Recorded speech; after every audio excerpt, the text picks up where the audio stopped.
This is Planckera, and welcome to my universe. So, today, it is time to start refining all of this. Because, oh man, there's a lot. Let's see, I was thinking about this yesterday, and thinking about the castles and stuff. I'm not gonna clean this up yet. That's gonna come a bit later. I want to do the character first. But I was thinking about this stained glass window that I plan to put here. I might even move some of these towers over a little bit. But I'll deal with that later. And so I was thinking about this window that I wanted to put in. And how the distance between here and back here does not feel very far away. Like, this is clearly in the distance, but it's not, like, way in the distance.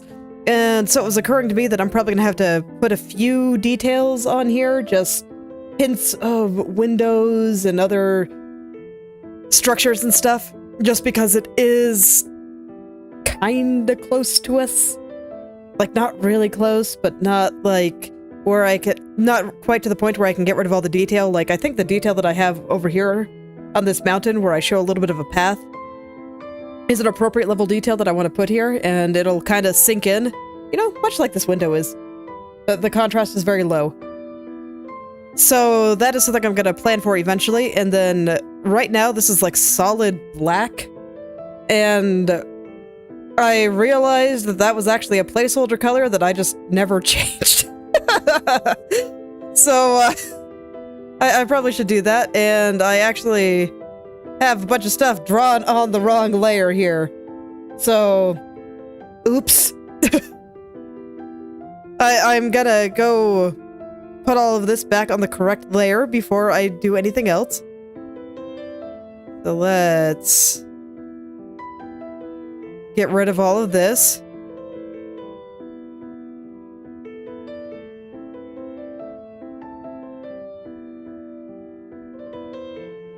I'm not sure what some of these black pieces are. It's probably just pixel dirt, but that's all good. So now I should be able to just move this down to my castle layer, merge it down, and now when I get rid of these layers, everything appears to be separated correctly. And this is going to be important when I come to actually start detailing things. I want everything to be on the correct layer.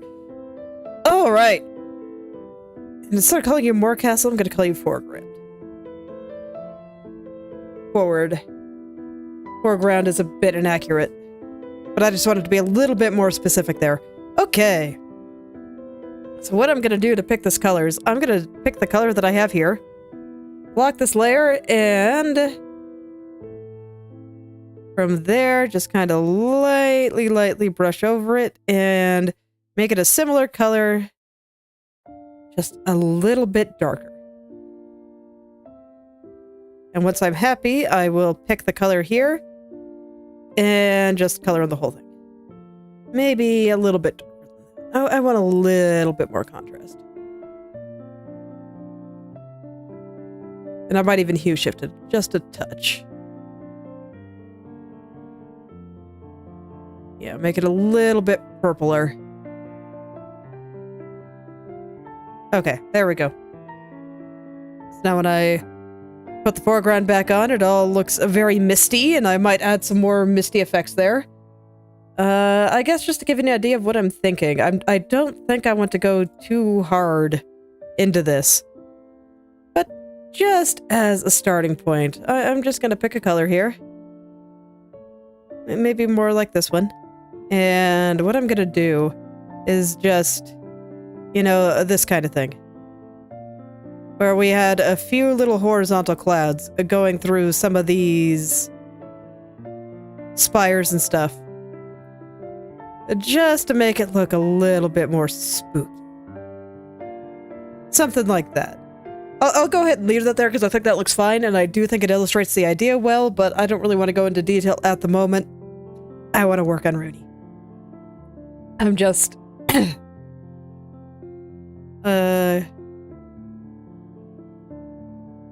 I'm just talking about the things that I've been thinking about. The big one was just that in my head, I pictured this castle being further into the background, but based on its size here and just how close this distance feels, I think it's actually a little bit closer than it was in my head, and I kind of want to draw it accordingly. It also fits with these bats coming through. They're not flying quite that far. And incidentally, speaking of the bats, I don't like the location of this one, because now it looks like a little wing coming out of her shoulder, as opposed to a bat. So I need to move him. I'm not quite sure where he needs to move yet.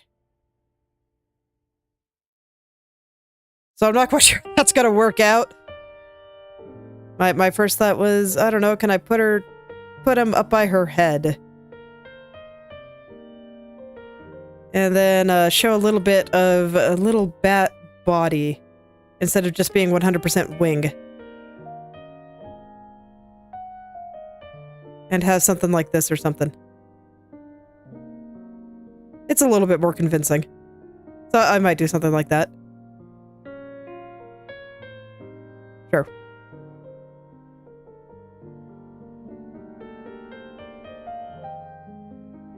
I say sure, but then I'm here just being like, I don't quite like your angle, and there's some shenanigans, but, you know, this is easy enough to fix. I want to get the gist of it. Maybe something like that. And all these bats are going to be hidden while I work on the character, but as always, when I see a few problems, I just like to start fixing the things that I see. And then there was one more thing. This magic circle. This little magic circle. I'm gonna bring him up a little, just to make it a little bit larger. As before, I was very interested in keeping the horizon very low, so that this way this castle would go further into the background. But now that I've kind of accepted that it's just gonna be a little bit more forward than I was expecting, I don't have to do that quite as hard. Still gotta find the right balance. I still do want to make the ground appear to be, you know, somewhat flat, as you do, but yeah, this seems fine. So I think this is going to roughly be the final composition. Oh wait, no, there was one more thing. My ominous clouds, they got a little bit yellow when I hue shifted everything over because I wanted the shadow parts to be more red. So I want to make them a little bit more yellow. I've been trying to think about how to do that.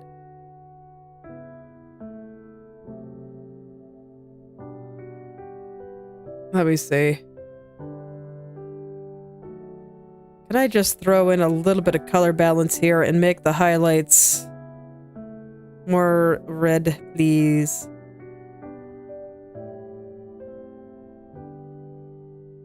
That would be fantastic.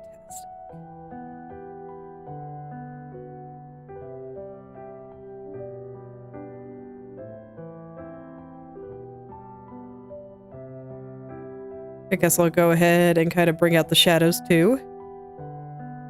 We'll make the shadows a little bit more toward purple.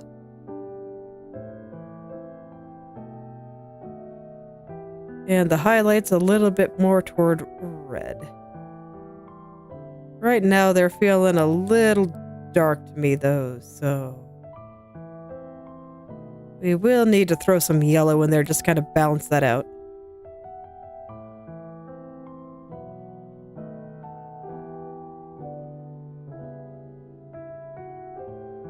Okay, let's see. Does that give me the colors I want? Oh yeah, that's much better. They did lose a little bit of value. So now they're just all like a little bit darker. Let me see. Let me just go bring up the curves here.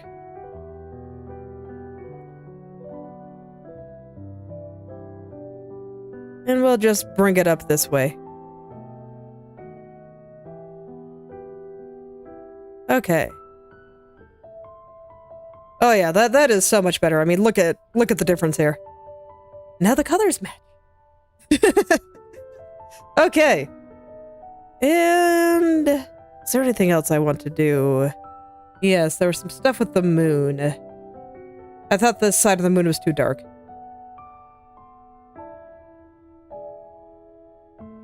I keep saying that I'm gonna get to the character, and then I'm just like, oh yeah, I wanted to do this too.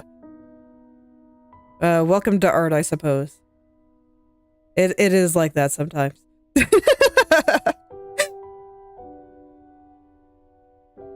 There may be things I want to do, but there's some other things that I kind of gotta take care of first.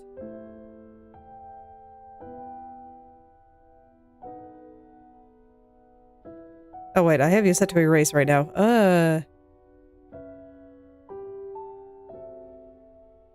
Okay, I was just, making sure I wasn't erasing things when I shouldn't. You're solid, right?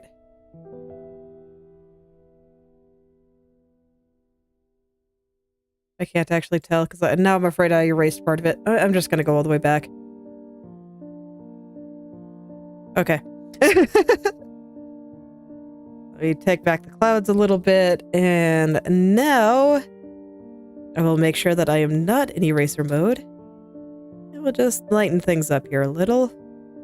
And I guess I can also do that via adjustment curves. Just lighten it a little bit here. Okay.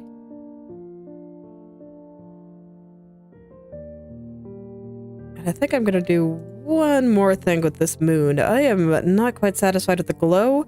I like the amount of light coming in the background right now, but the moon itself feels very, very hard. So what I'm gonna do is I'm gonna duplicate this layer, and I'm gonna put it behind the original, and we're just gonna put a slight blur on this.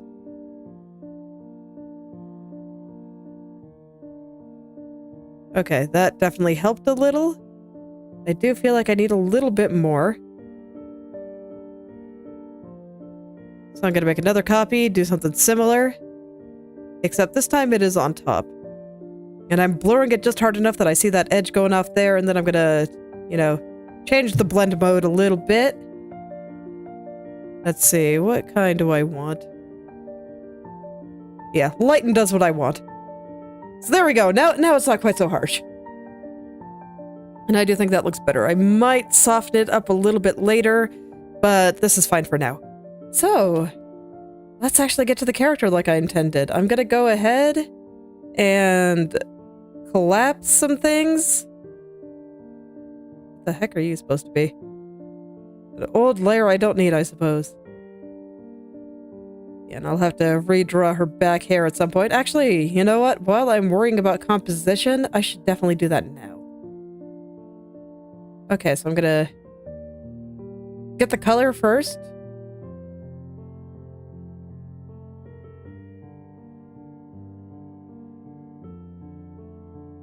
Because this will affect the composition a little bit.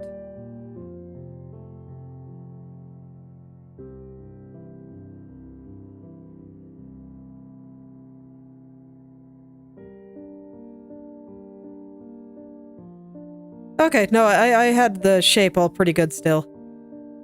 So I don't really need to go draw it too much. I can just use the liquify tool to kind of bring stuff in a little, and I guess I'll make this one a little bit thicker, although I don't know, that is pretty stringy. It doesn't really need to be thick.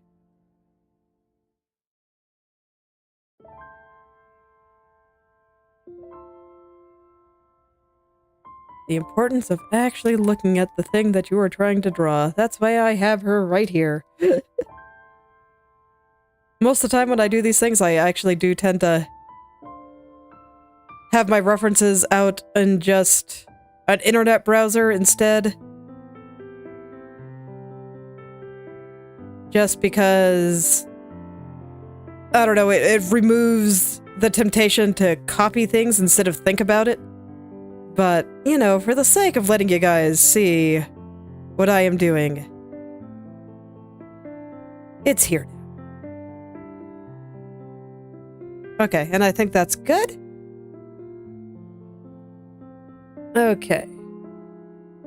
I'll just put on my layers for just a second here, just so I can check it against everything. I'm very surprised I forgot her back hair, but it is what it is. Okay. So now I guess, yeah, let's get into actually refining her. I think my pose is good. And let's see, what do I want to refine? I did a lot of the proportion refining last time. So I think I'm mostly happy with the way her shoulders are panning out. Right here, I'm still not quite sure about. I think that her jawline might need a little bit of work. But yeah, I think I can just get into her face. Start kind of refining her hair a bit. And from there, yeah, just get into checking her body. But yeah, I think I'm just gonna get into the face and maybe fix the shoulder. Let's see, how do I have her arm divided? I do have them on 2 separate layers, right? I do. Cool. So I can hide the forearm and the hand for a second. And just really connect this back arm. And I don't think I want to do anything more than that until I'm satisfied with her head and face.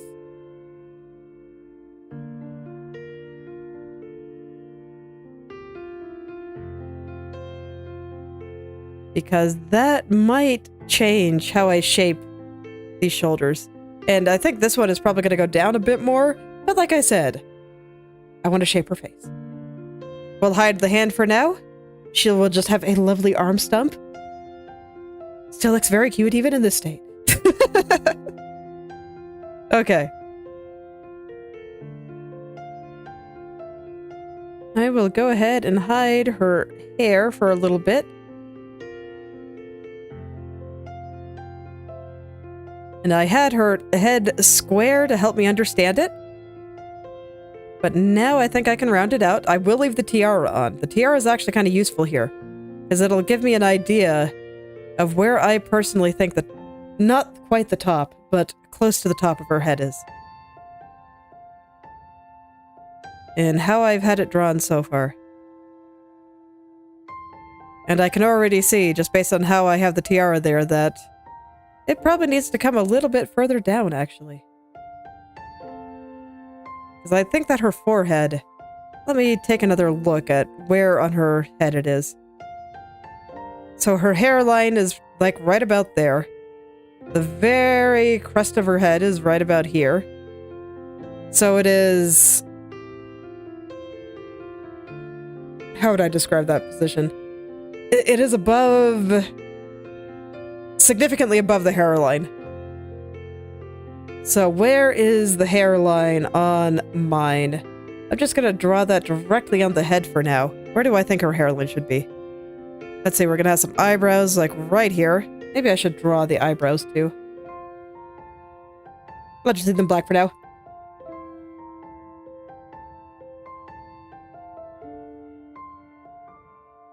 So let's see, do I want it to go that way or that way? It is a slightly different feeling either way, but... Ooh, which suits her better? I don't know, when I think about the faces she makes, it's actually this way. Which is why I had to think about it. Because normally when I'm doing this kind of expression, it would be like this. But I think for her specifically, it's actually a bit more like this. The kind of... an almost innocent expression, but you look at it and you can tell that there's something wrong with it. Something like that. We'll see if I change my mind, but I'll leave it there for now. All right. So where do I think her hairline should go? Something like right about here. So, okay, maybe I don't have it that far off. Not as bad as I thought I did. What I think it comes down to is just that I have the angle of the tiara itself wrong. Which, to be fair, half of it is off screen, so I can forgive myself.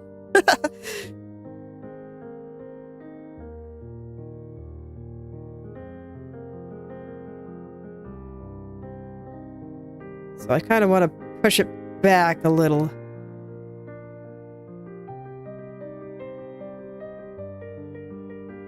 Going backwards. Okay. So with this logic, her head...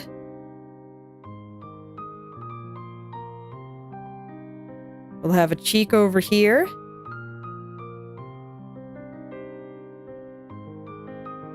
I guess I should hide her fingernails as well.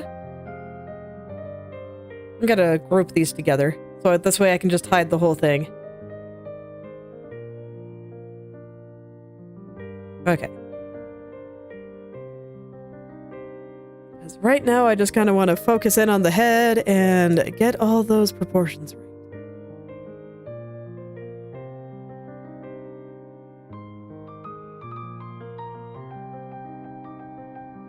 Her head, the axis of her head is kind of this way. So I kind of want to respect that with the area around her brow bone and stuff. So I'm trying to make sure that it goes firmly back.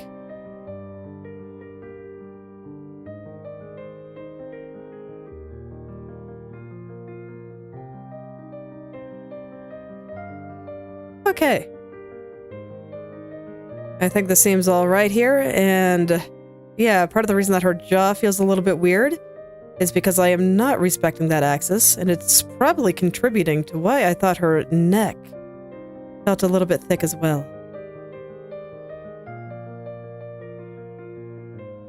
In fact, I'm going to hide that neck for a second, just so I can see a little bit more clearly.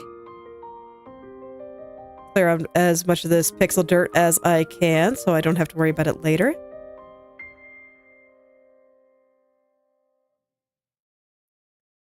And I think before I continue, now that I kind of figured out the major problems in the shape of her head here, I want to go look at a reference for what faces lit from the bottom look like. And now the light from this is mostly white, but there's a little bit of purple too. So I can use those kinds of colors. And so I'm gonna draw the face like that. I'm gonna leave it still in mostly white, normal light, and change the colors later if I am so inclined. So let's see.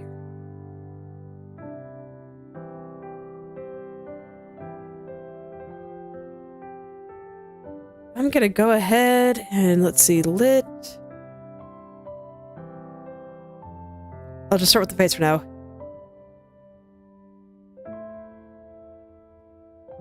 Okay, and I got some good ones here. Fortunately, there's lots of very excellent references out there for this because it is such a wonderful way to light a face.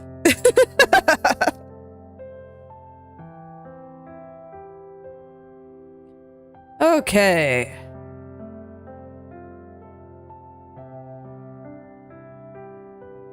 I'm just thinking about it for a second here. So this is my shadow. This is kind of my normal.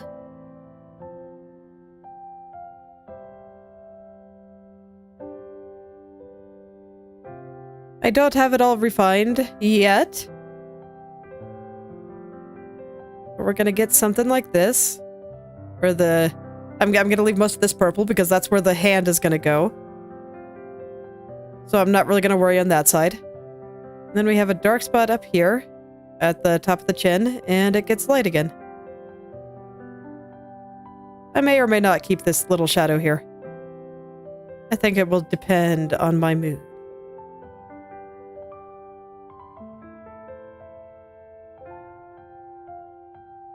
And this is the side of her face, so I'd kind of like to keep some of that in shadow. Let me find one that is a little bit more at an angle here.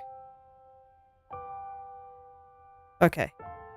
So the way that I would handle it at this angle is a bit more like this.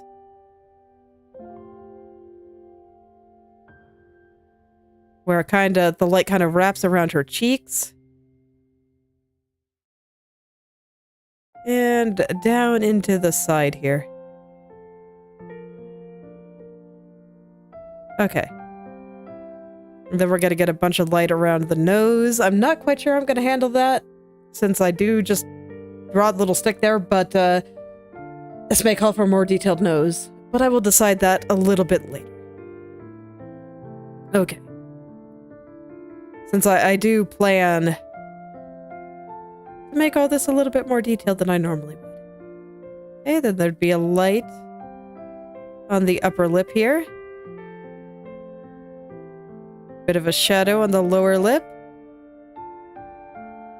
And some shadows up here until we get into the nose. Well, I'll just go ahead and leave a light there because it makes me happy.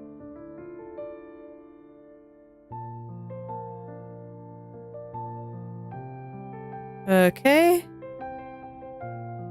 And then it'll kind of get into the cheeks over here. If this wasn't purple, I would draw more like that over there. Okay, then there's going to be some lights underneath her eyes here.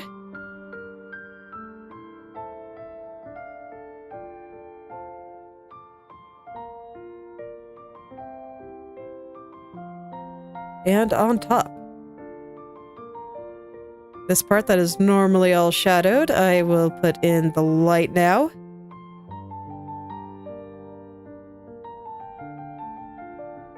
And it kind of goes up into the forehead. The bridge of the nose, there's like a triangle up into the forehead here. So some of this I may end up paring back at some point. But I'll leave it like this for now.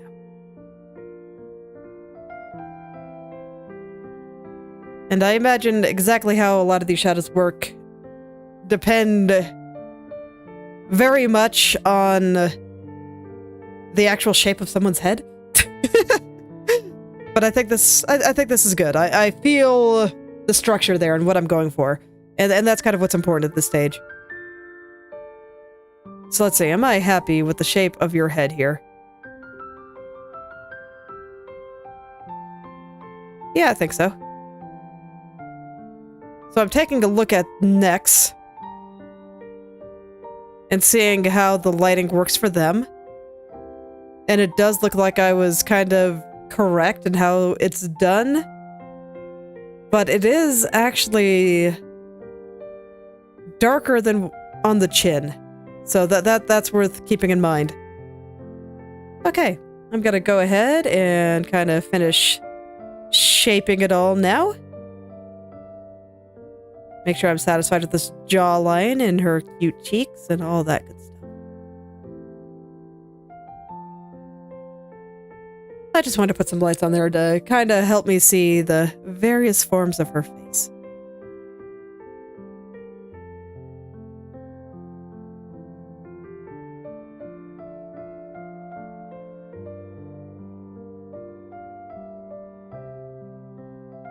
Because they will actually be a little bit more relevant than usual. Where normally I've been drawing simpler things, and now I'm drawing something much more complex. You just can't see. Okay, but I think this kind of shape is going to be perfect for the head. And it all goes up and around up here. And this part will be in shadow.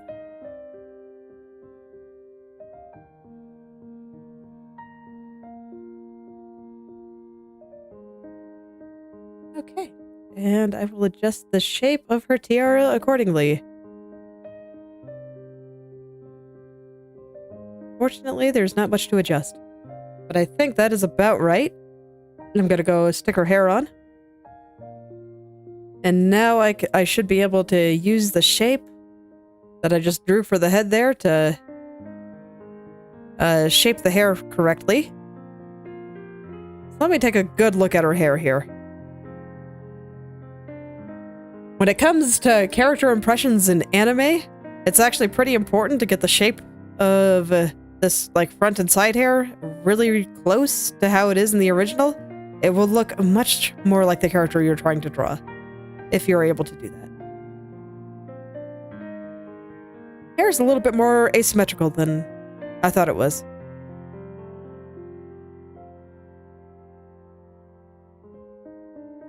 Okay, and I want to compare the top and the bottom here because I think that there's like a gradient on it. I think it gets darker. I'm saying how much of this is me being schizo and how much of it is the artist's style and all that, but no. It is very clearly darker at the tips here.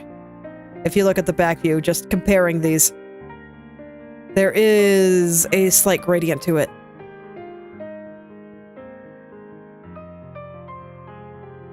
Okay.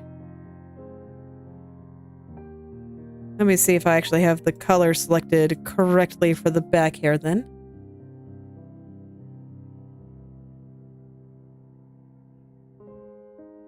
I don't. It's a little bit... Okay. There we go.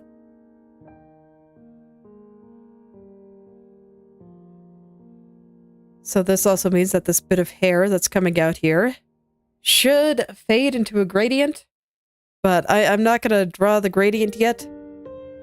I'm just going to pretend this is one solid color. I will draw the gradient at the end. I always find that easier since I like to shade just all on the same layer. Okay. So I'm going to focus on big shadow shapes here.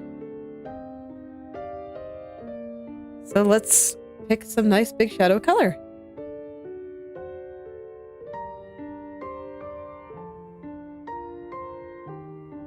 Yep, okay, let's go. Considering if there's anything else I needed to do, the answer was no. So let's go. I like that color. That is very loud.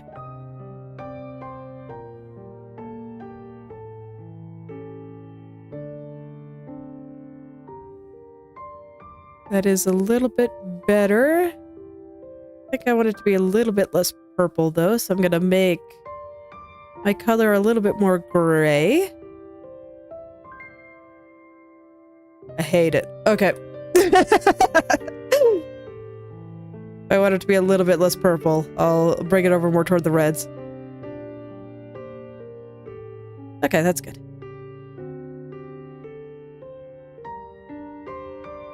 Okay. So now I have my colors. Let's really look at that hair now. I'm not going to worry about all these tiny little strands sticking out just yet.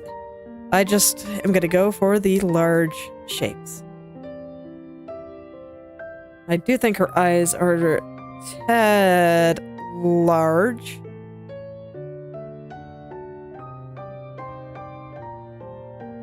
Just a tad. The position of the eyes matters a lot here because I'm looking at this front bang and I'm saying how far between the eyes does this go? So I do need to get the position of the eyes about right here. How's that?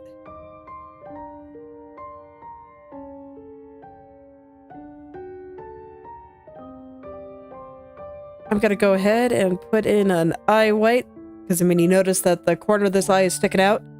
That wasn't a problem for what I was doing before. But now I care, so I gotta get that in there.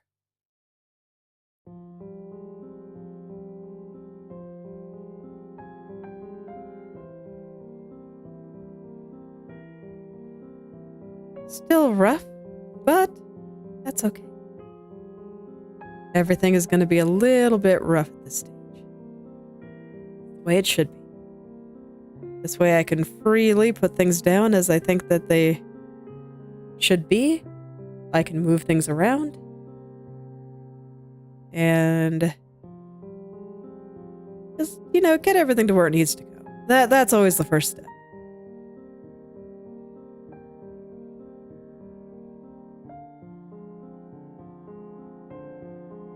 That's always the first step. And see, and this is why I wasn't particular on how I was going to refine her jaw yet, because I kind of had a feeling I'd be moving it around a bit more still. All the proportions kind of have to come together. And I very much draw things through kind of feeling it out. I think I want the smile to actually be a little bit uglier. A little bit more unpleasant.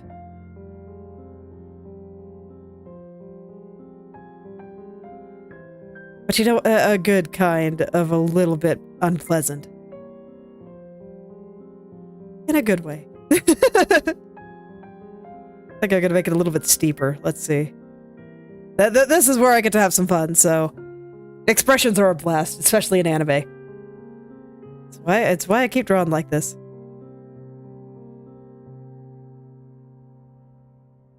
Oh yeah. that is wonderful.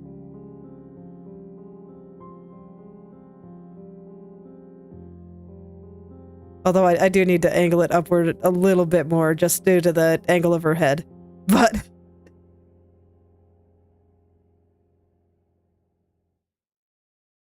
I need this to go higher.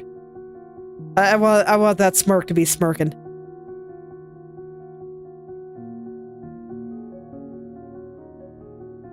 I want that smirk to be smirking, and it's gonna be smirking hard. It's fine if it goes up into her nose. This is anime. I can do what I want. Okay. Okay, and now I can kind of adjust the head accordingly. I'm gonna invert the color just so I can see a little bit better. Inverting the color so I can see a little bit better, but man, that is actually something else. Just gotta measuring out where I feel like the side of her head should be here. Runie Ruse, green goo form.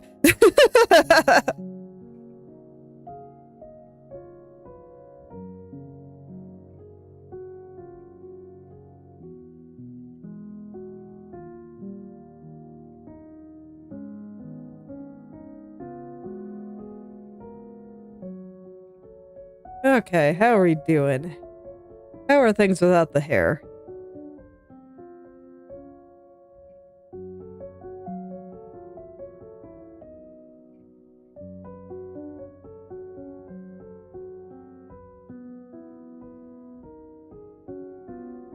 Still feel like I'm not respecting the axis quite well enough with this chin here.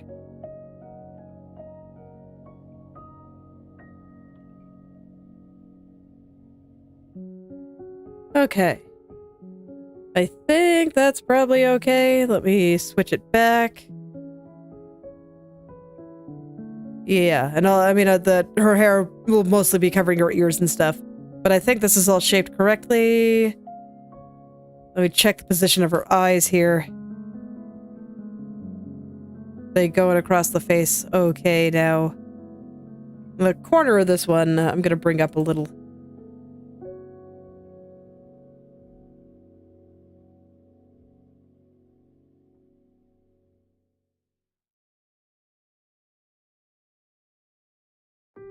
Okay.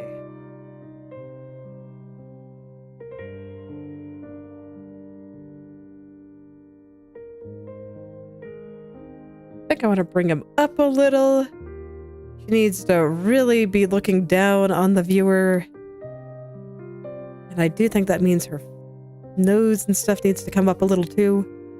And I need to fix the angle of that nose.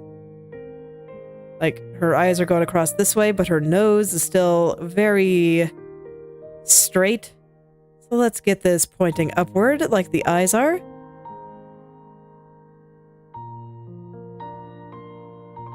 And I will adjust this a little bit too.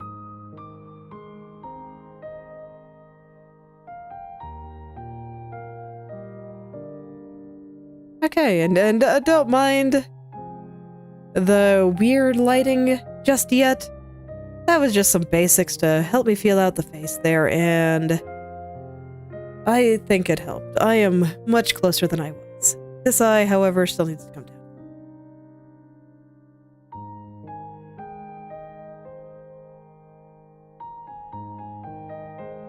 Okay. Gotta hide the hair again, and I want to adjust the tilt on the top eyelash there. Let me look at her eyes. They're very curved. So what I want to do is something like this, and I think I want her eyes to be a little bit wider, so they'll be even more curved.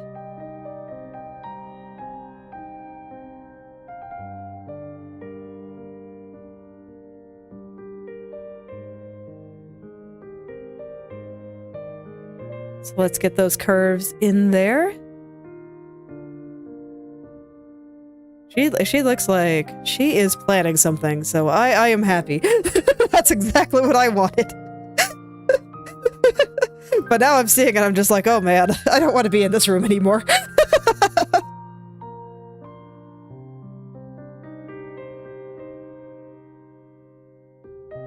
Okay, I think I brought this eye down a little bit too much here.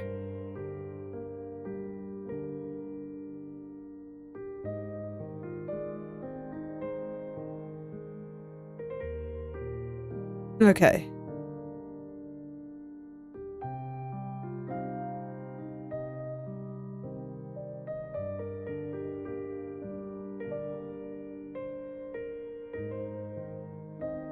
Okay, so basically, I thought that this eye was a little bit smaller than this one, and so I'm figuring out how much smaller and how much bigger I need to make this, and turns out I wasn't that far off, so it doesn't need to be that much bigger. Even that's still a little bit big. I can tell I was a little bit off, but I was closer than I thought I was, so that's nice. Okay, she looks extremely unpleasant. I am pleased. Big expressions in anime are so much fun. All right.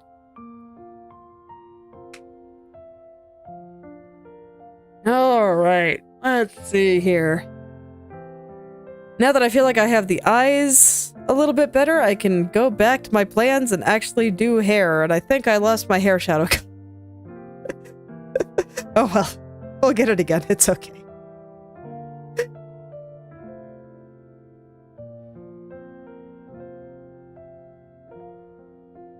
It's okay.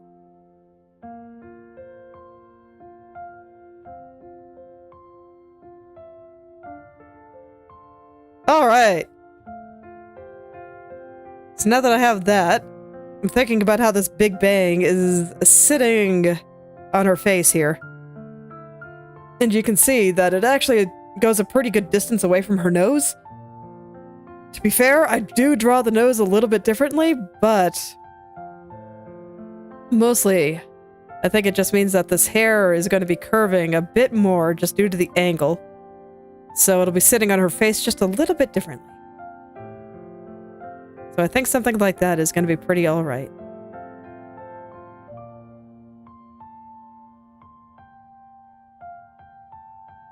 I think that will be pretty alright.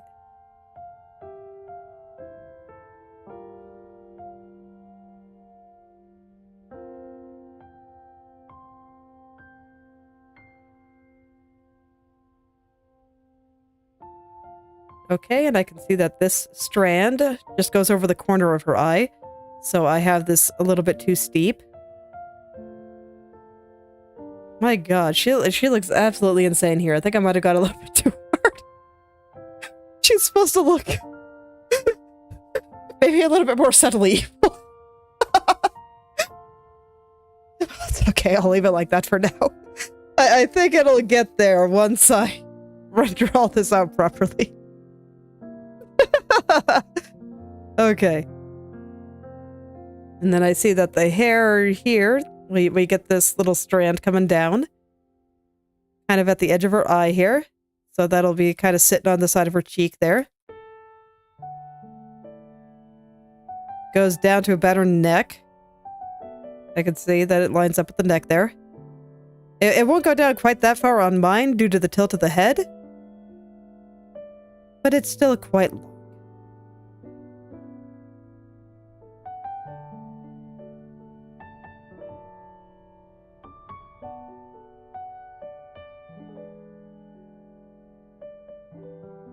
Okay, and then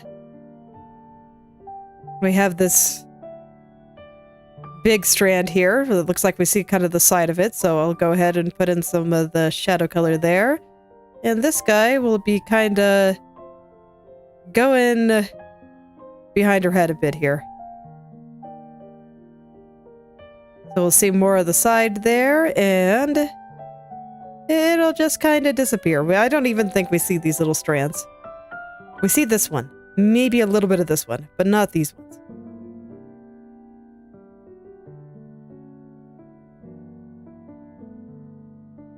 Let me zoom in a little on this.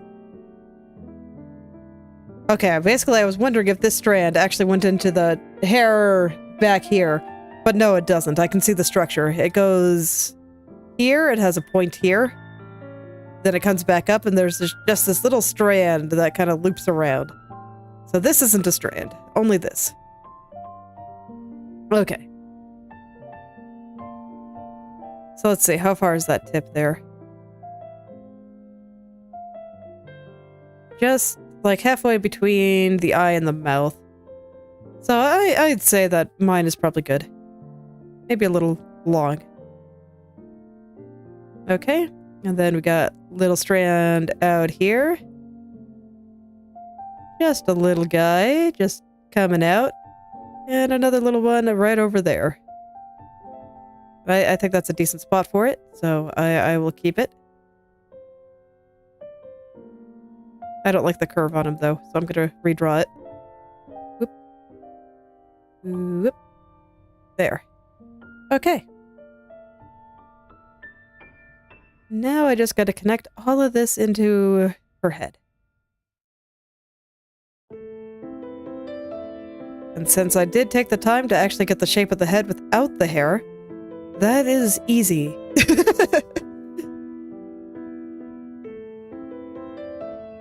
Okay. Let's look at the other side. So we got this going over here, and it goes kind of into the side. I think I actually have this drawn decently well. I just have this strand too curved. This is actually decently straight through here. It only curves a little bit more near the bottom. And this is basically symmetrical with this one. So this one should go and touch her neck. Because she is angled downward. And I will have to make sure to get this tilt lining up correctly there.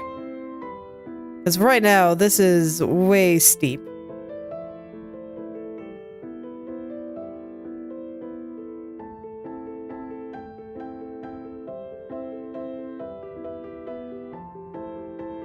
So I can basically, I'm just noticing that these little strands in front of her earrings here, they're about the same length, they're about the same width. But right now, this one looks way shorter, so I need to bring it down a little bit. Maybe need to bring this one up a little bit. This one will be a little bit thicker due to the tilt of the head, or not the tilt of the head, but the turn. So she's facing a little bit to the left there.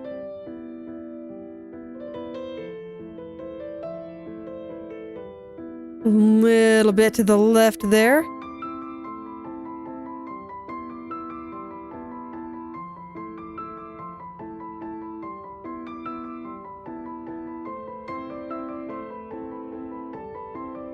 Okay, that seems all right.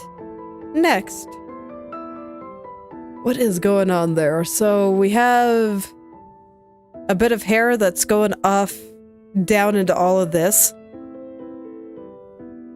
So this guy goes down there, and then I just see this here, and then this through there. And then this side hair sits on top of that. Okay. So what this tells me is that this hair that I have sitting on her shoulder, it would normally go behind. But just because she's looking a little bit to the left there.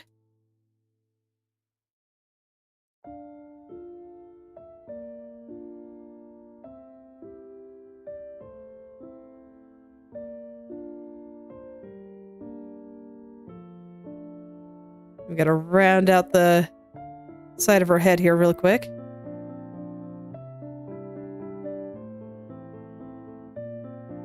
Okay.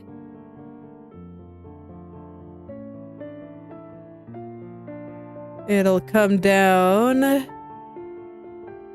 kind of like this. I want it to kind of sit on her shoulder a little bit because I think it looks cool. No reason more than that, really.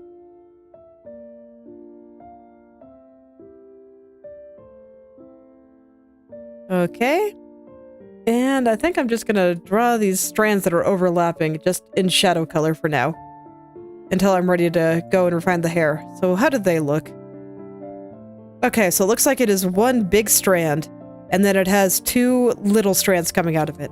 So I'll just draw the big one first. It comes out the side. Outside of the spikes of the tiara. I probably have the spikes of the tiara in the wrong place anyway, so I'm not going to put too much stock in that. And then it curves down and comes onto her face just below the eye. But only a little bit.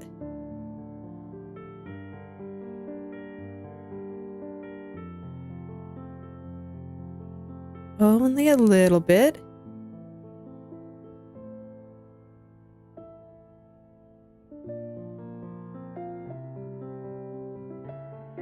Let me... God, look at this. I think I have it sticking out a little bit too hard. And it is just like a perfectly round curl from the tiara all the way through.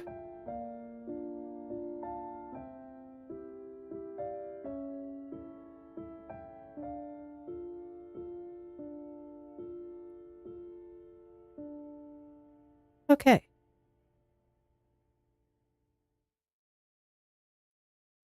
And it should actually be a little bit closer to her eye due to the angle. So let me draw that again, actually. So it'll come down here and just kind of sit right over here. Okay.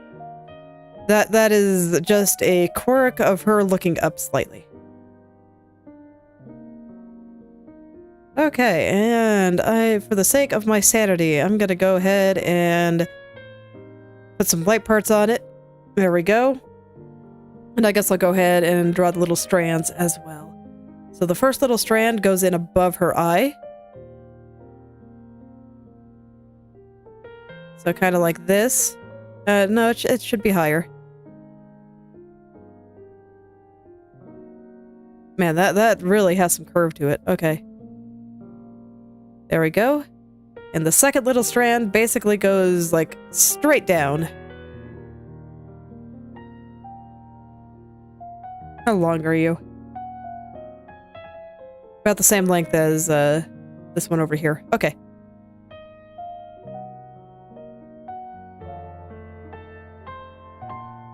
So something like that, and I'll just put my light colors in them. For structure's sake, and there we go. Okay, and I will start putting in some of the shadow shapes here, just so I can more clearly see where some of these things are. I'll go ahead and lock the layer for the time being. And as I unlock it, like, almost immediately, because I realize I have the angle on the bang a little wrong, it needs to round like this.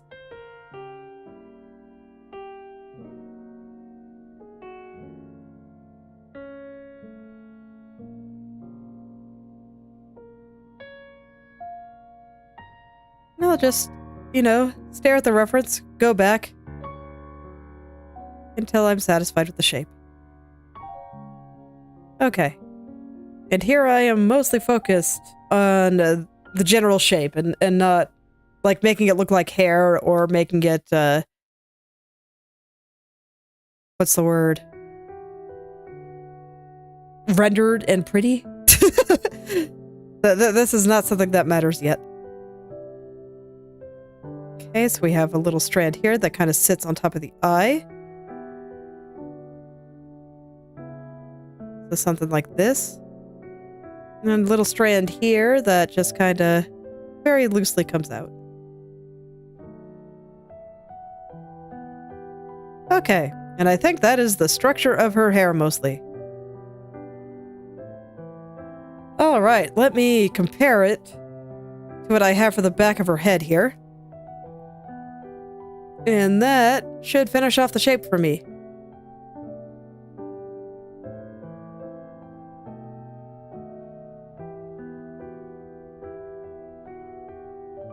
So it looks like I have it a little bit too poofy. Only a little bit, though.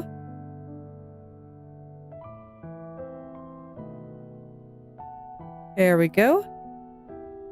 And I might even move her further up or down on the screen.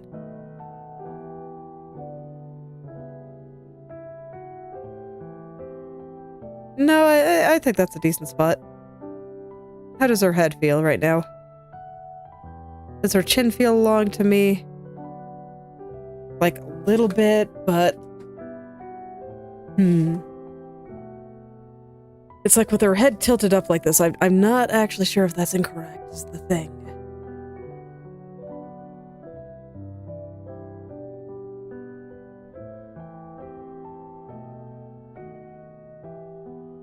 Let me think about that for a second.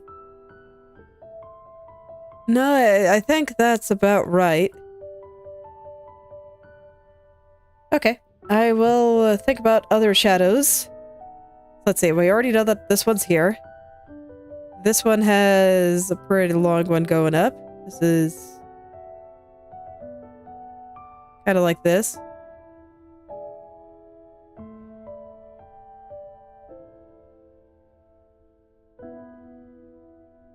All of these... Let's see, this will be on top this time. Because he connects somewhere on the back there.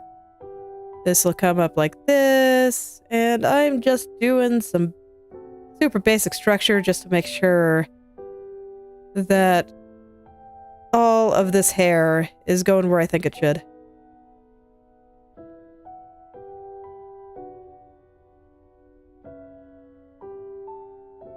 And that I do not have it drawn incorrectly.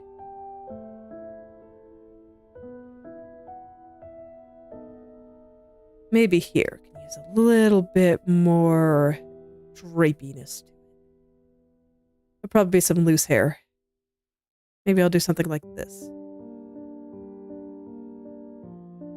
No, please don't change the color. I'm just hitting Control Z. Not hitting Control for color picking. Okay. I'm not going to worry about this tip yet. I'm just doing the top. Okay, and I'm going to put some highlights on it.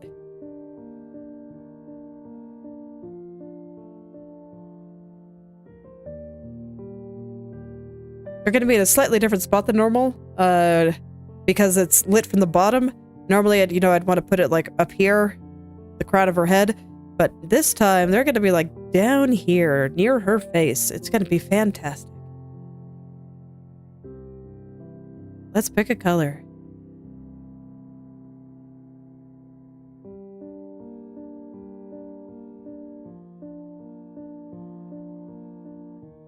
Normally I would use a bright yellow here, but I'm realizing I should actually be using something a little bit more of a warm purple or pink. And maybe just like a touch lighter than that. Just a touch. Okay, I think that's a good color.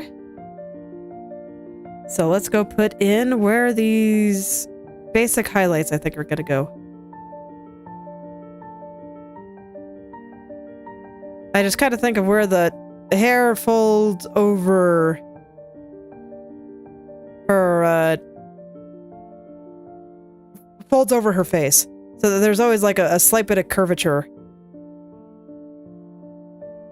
Just because the head is curved. And so I'm thinking about where that is. I think it's like through here. I'll put a little bit of one here. I think that'll look good.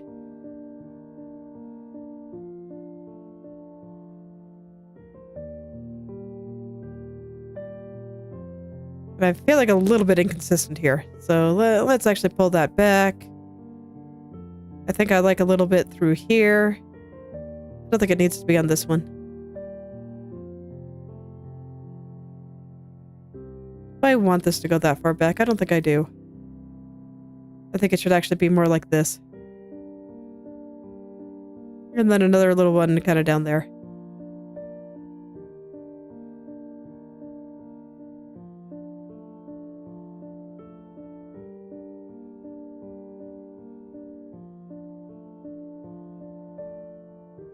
Okay, so something like that. And I think that's good for now. I'm gonna go worry about the proportions of, like, her shoulders again. So let's turn her neck back on. And I will attach her neck.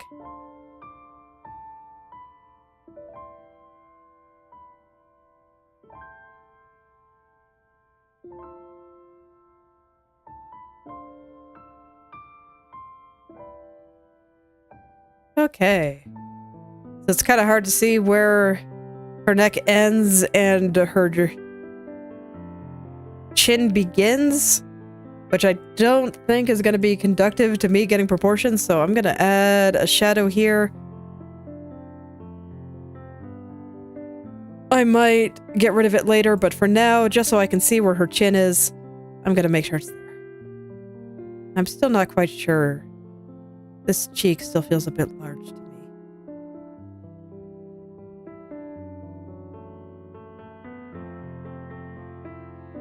Let me go over this face one more time. This time we're gonna break out the hot pink. Okay, so we have eye tilt here. I'm just gonna check over things one more time. Tilt. Then from the mouth. There's the nose, roughly. Yep, that lines up with the ears like I think it should. Mouth about here. So yeah, I think that might be a little bit too high. Where's the hair?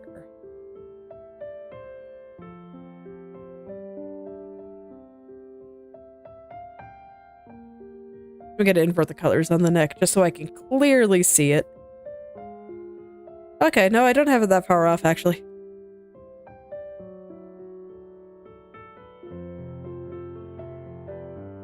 Okay, let's put an ear in here. It's gonna be kind of like this, and I think I might have it a bit large.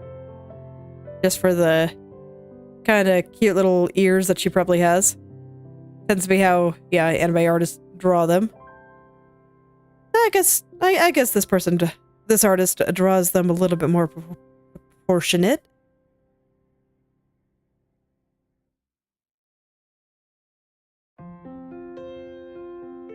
So I guess I'll do that too. Assuming I can remember how to draw an ear.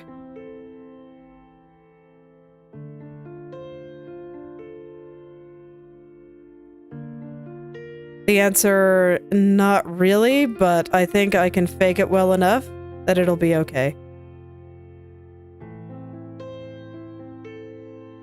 It's okay. If I need to draw this more specific than whatever this is, then I will look up proper reference. But I think this is fine. I think it's fine. It is fine enough.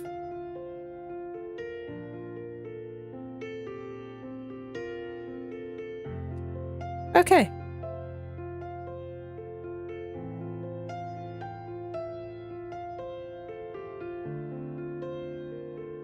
go finish the neck.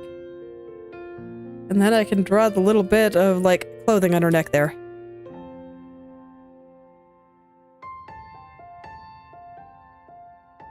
Okay, I think that's good. I'm gonna think about how this necklace should curve. What direction is that neck going? It is connecting this head, which is going back, to this... to these shoulders that are going forward. So if I were to break out my hot pink again, and draw some rectangles, we have a torso, kinda, with the front going toward the bottom there. And we see this kind of top plane up here, and the side plane kind of over here. So it's doing something like this. Don't mind the inaccurate angles. It's fine. And then this head is up here, doing head things. And we see a bit of this side and a bit of the bottom. So it's doing something like this. And this neck is kind of connecting the two. So we're getting something kind of like this. Right? So that means that the angle of the neck here, we see the bottom, I think. Do we? Okay, I actually have to think about this because this is a situation. I guess it's one where it's broken in the middle. We see the bottom here and the top here.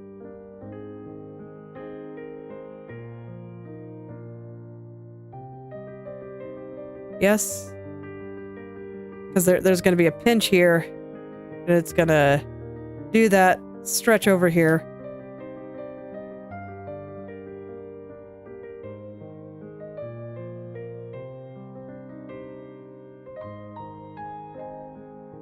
I made things hard on myself. It is a cool pose. I like it.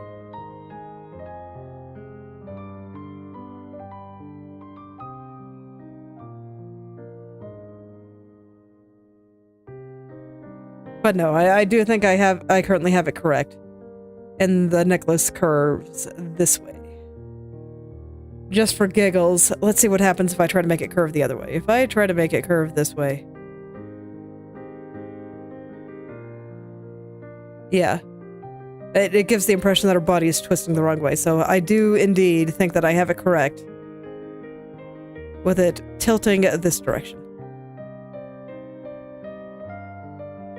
So let's go ahead and get this connected and wrapping around her neck here.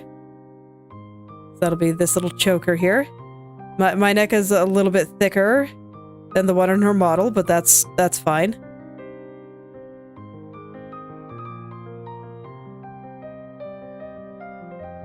I just do my proportions a little bit differently than this artist.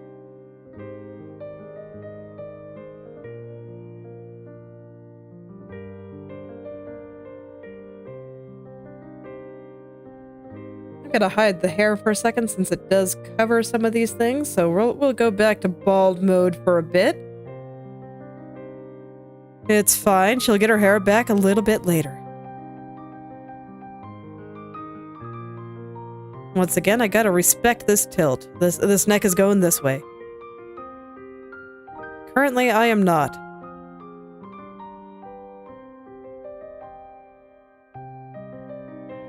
But for the time being, I'm not really gonna worry about shading or anything. I'm just trying to get these shapes right. I'm also not gonna put the frills or any of the decorations on this yet. I just want the shape. The big shape.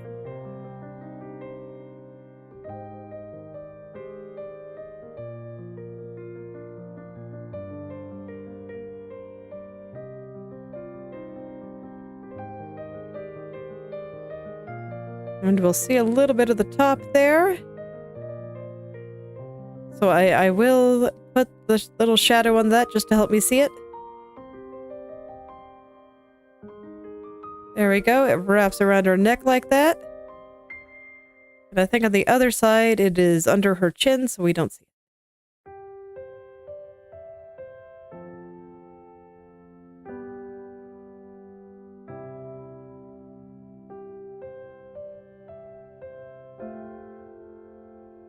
Okay.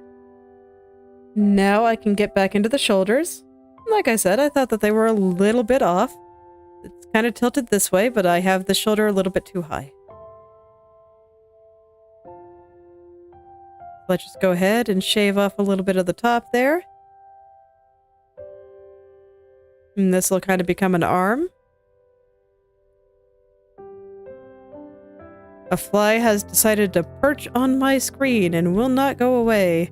Most of the time I can chase him away with my pen by making the floor that they're sitting on look different, but for some reason that's not working this time. I guess I'll have to use the pointy end. Well, let's get him. Go. Thank you.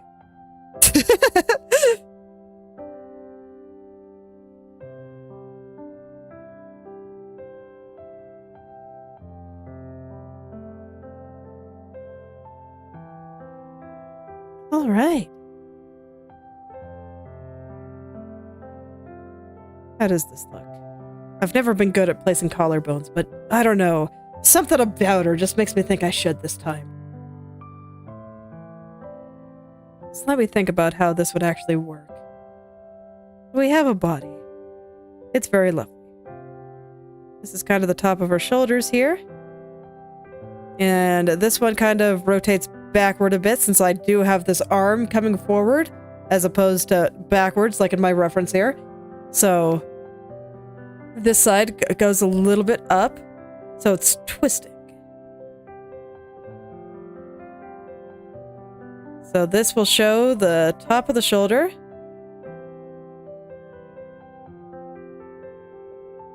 And where does it turn into an arm? It's like right about there, right? This isn't the top of the arm, though. Actually, it kind of is, isn't it? So we have the shoulder here. Let me draw a little ball to help me understand. So we got the shoulder there. And then we got the top part of her arm, so this part, the part that connects to the shoulder, going back like this. I might just draw the arm itself at a different layer. Maybe I'll borrow this hips layer that I'm not really using. So the arm comes out. And goes back. Kinda like this.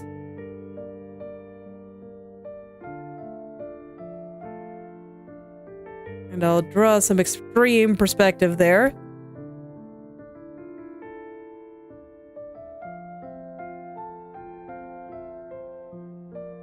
Just to make it easier for me to understand. And it kind of goes behind the side of her body there. So think about how this breast kind of curls up like this. I don't think we actually see the side of it like that. It'll be under her clothes. I just don't have the cup of her dress shaped quite right. So I will fix that. Okay, so arm going back. And then this is an elbow.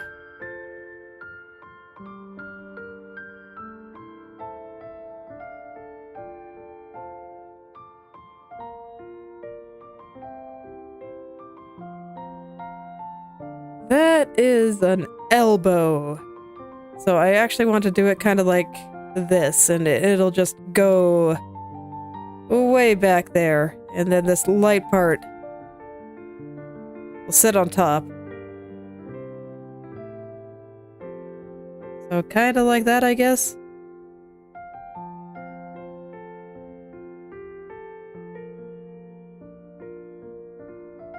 Kind of like that, I guess.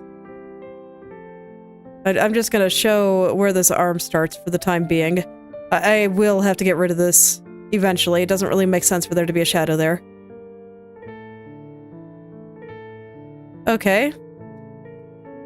And therefore, if I'm going to draw collarbones, I go up into the shoulder.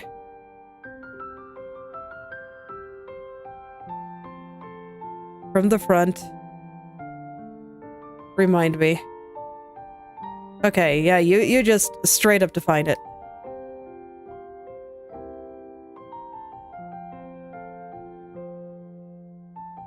So on that point of the shoulder is here on this angle.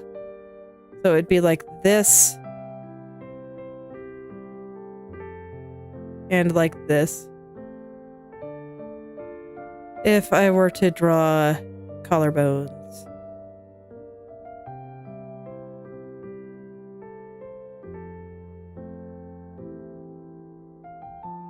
And I guess that looks fine. Maybe a little weird, but it should look fine once I properly render out everything. And then everything just goes into the arm here. There's armpit right there. Let me figure out how this armpit works. Okay. I wish he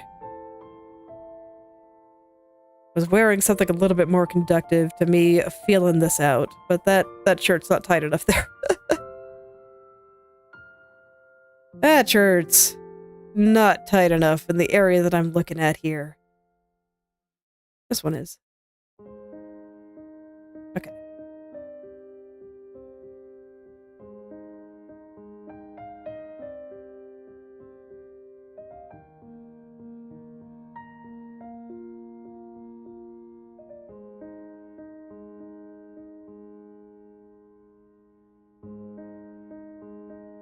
I need this to go back.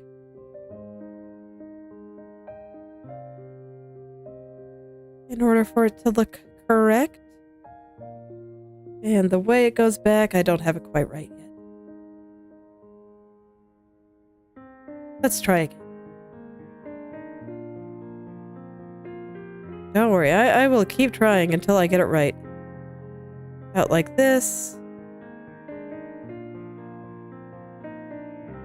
And it'll round out around here, the cylinder of the arm.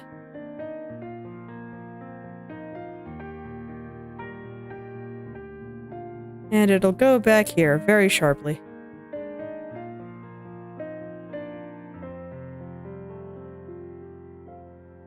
Very, very sharply.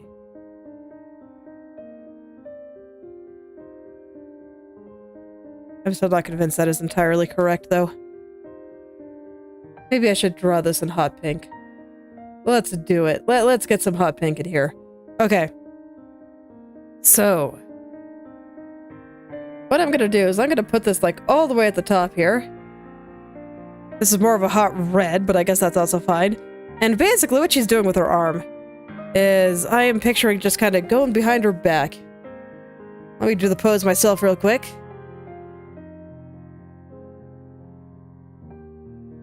Just seeing kind of where my arm likes to rest, kind of at the small of the back. Which on here, with the way this torso is angled, I believe will be like this. And she'll be like making a fist or something over there. I'll go ahead and put it on top of this arm too. So it'll be something like this. This is behind her. So it'll come out like this, then come up and connect into her shoulder up here.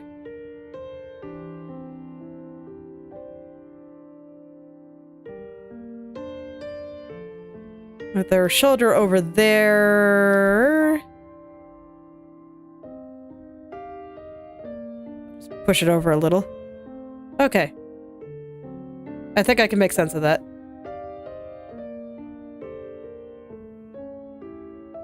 I should lower the opacity of this. This way I can see a little bit better.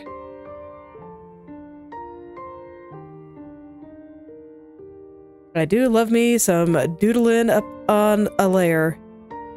Makes my life easy. No, I didn't want to Control-Z my opacity drop. Sorry, I'm just spamming the button too hard.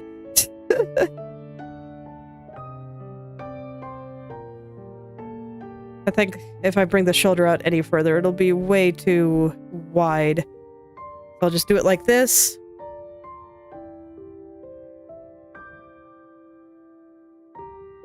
Okay.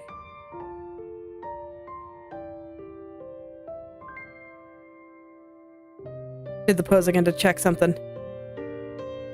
And my arm actually goes like this.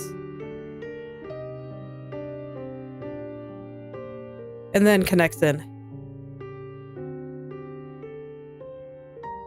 That's probably what I see on that lady.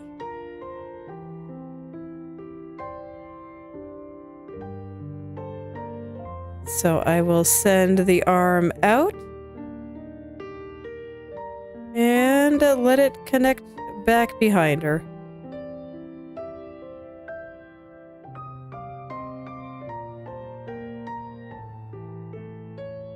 Okay, so something like this makes more sense to me, so I'm gonna roll with this. As much as I do kind of dig this lady's arm pose. This makes more sense. So I'll roll with this. And maybe what I should do is actually just draw this part on a different layer. I'll just put it with the hips instead. I don't want to deal with a bunch of unwieldy layers and stuff. And I can think about the curvature of her chest here.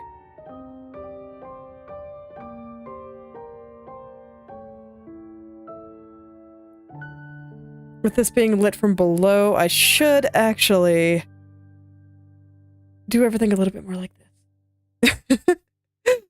Hello there, Conjuro. Thank you for fixing that.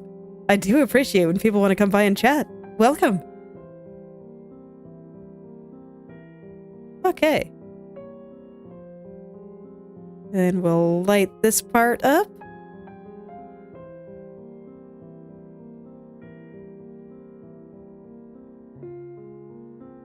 And I will want to get, once again, fix the tilt of the shoulders because I apparently messed it up again. With all of my flailing. But that's okay. It's easy enough to fix.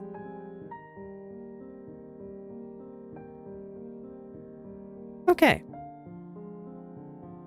And let's see, the armpit on this side is going to be kind of wrapping around the back due to the angle here.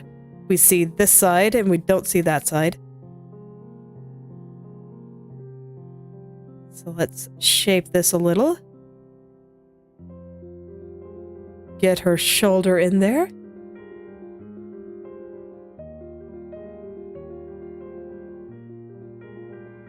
And start kind of connecting where I think all that is. I don't think I actually have her chest that far off here. Okay. And then now I can figure out this arm.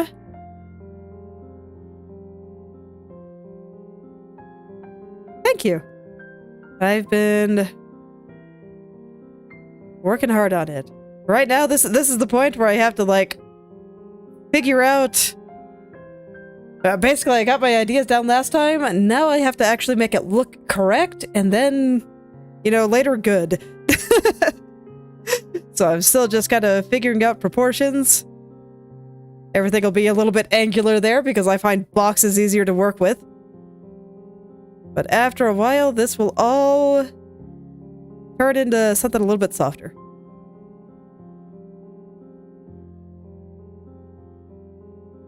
Okay. I think that's good there. So now I can get that chest shape just right.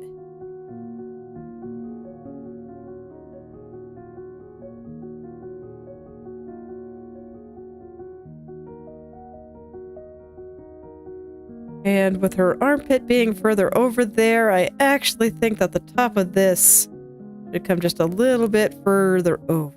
There we go. Because it is just short of that. I think that seems about right. But I do think we see it.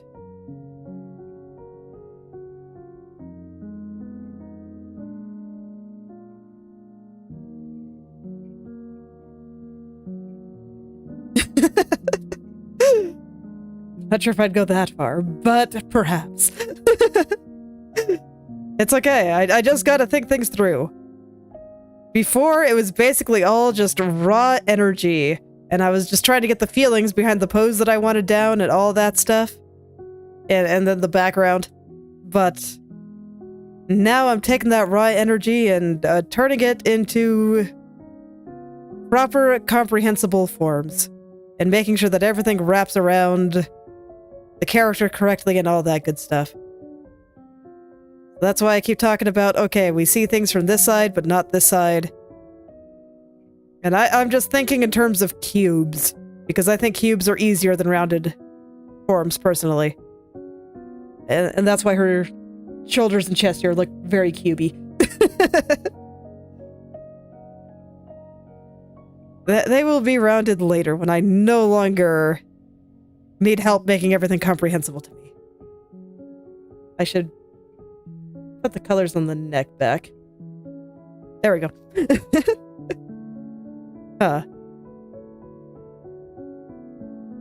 I have something inverted somewhere.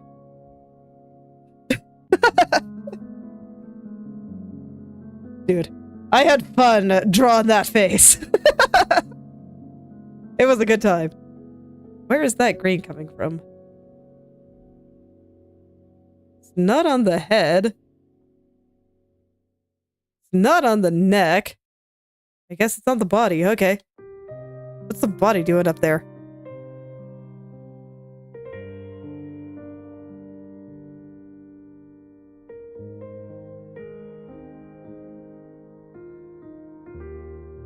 It's okay, just wait till she's not bald anymore.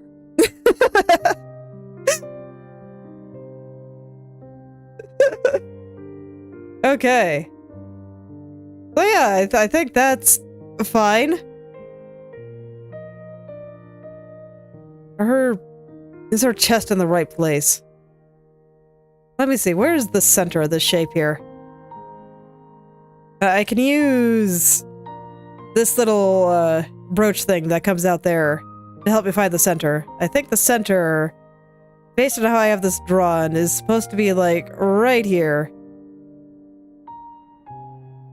Or we got this little diamond and it's gonna be kind of facing downward. Cause that... I do too now, actually. I didn't for a while, but now I do. Let me see, where on her chest does that sit? It is firmly on the chest. So that'll be down in this area, the light area, and not the top of the shoulder area.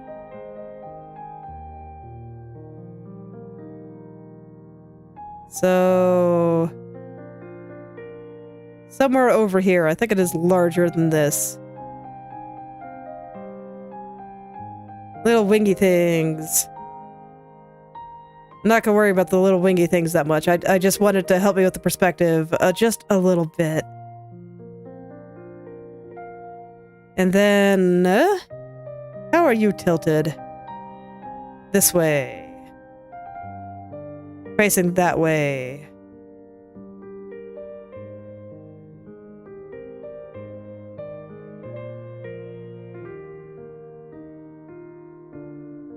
Center feels right about there with a tilt a little bit more like this.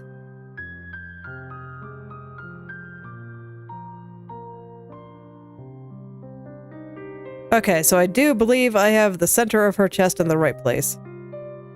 So that should be fine. I just had to think about it for a moment. Make her a little bit less bald here while I check things. I'm not actually sure if I have everything about that hair correct. Might need to go back and look at it again. That tends to be how this part goes. It's just like, okay. That part's good, that part's good. Now I'm not sure if that part's good. And I go in circles for a bit, but it's all fine. Let's see.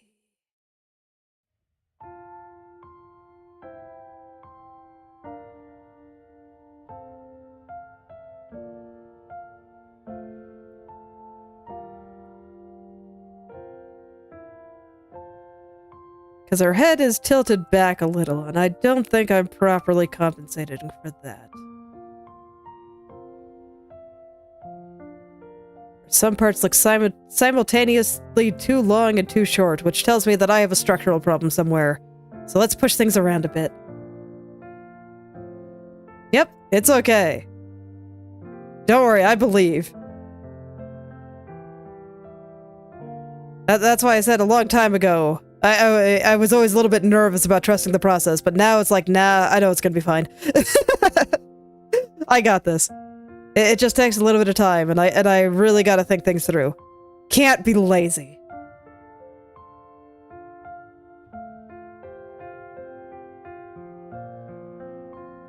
Can't be lazy. That's the main thing.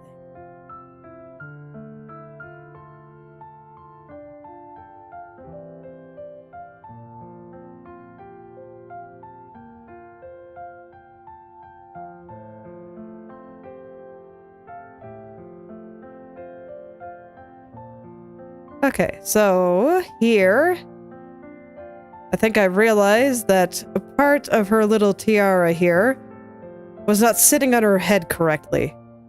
So now I'm adjusting that so that this way it will. And hopefully that'll make her head look a little bit less flat here. And I will have to adjust the hair a bit, because this part was supposed to be coming out of the tiara. And all that means is that we see a little bit more of the back of her head there.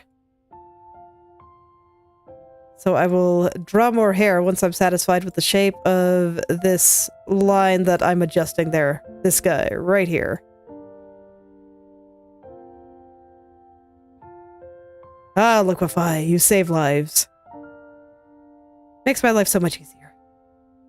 Okay.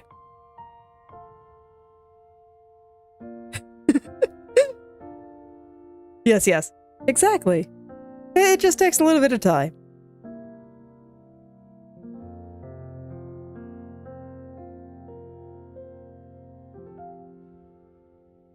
Okay, so now I can draw the back of her head again, and that should look a little bit better there.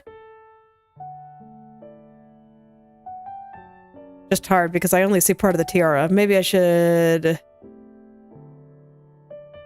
make my canvas a little bit larger so I can see the rest of it. Yeah, let's just do that as a temporary measure. Let's see here. I'm gonna make it just big enough for me to see the top there. And, you know, things always look wonky when you do stuff like this, but it's fine. I'm not gonna draw it super detailed, but I do need to see it well enough. Yes, I did the background too. The background was yesterday.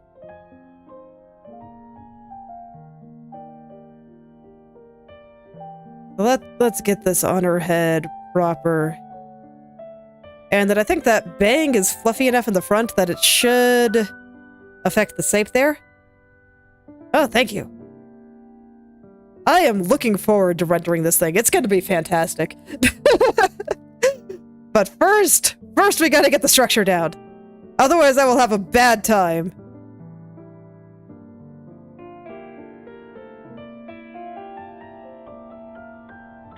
So I'm just kind of finishing off proportion and perspective in the character. And then I will do the same thing for the background. The background won't be as hard, though, because it's mostly organic shapes. And then the castle. The castle will be the part that takes a little while.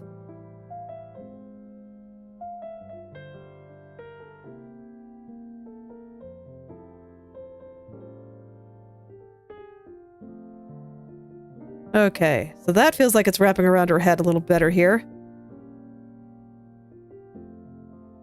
And let's go ahead and dig into it a little with the hair. This part I feel like is smoothly going down, but I feel like this bang has a little bit of volume to it. And because she's tilting her head back, we're gonna get a little something like that, where the hair will cover little bits and pieces of it. Okay, so I think that should be good. The rest of it looks like it's sitting very flat on her. So let's see, the axis of the head here. I'm gonna find that center point. Gonna give her a little antenna here. Okay. And I'm not gonna make this very detailed. As far as I'm concerned, this part is just a triangle. This part in the middle, just a triangle. And then we got another triangle coming out here.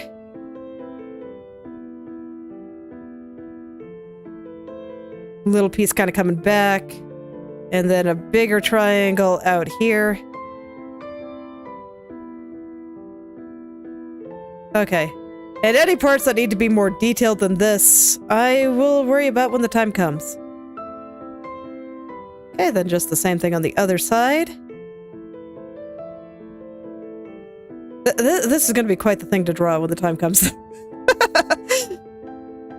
Man, I'm just thinking about it because, you know, this is a VTuber, right? Rigging this crown must have been an adventure.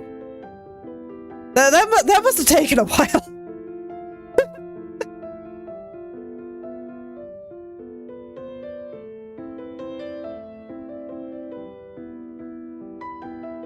Okay, then out here, I wanted to go a little further back. And we have the little point kind of going the opposite direction over there. I think we only see a tiny bit of it.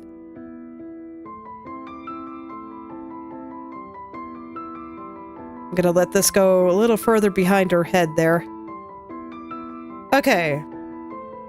There we go. That is a much more accurate crown. I'm gonna go ahead and crop this now. Do I want to? What'll happen if I...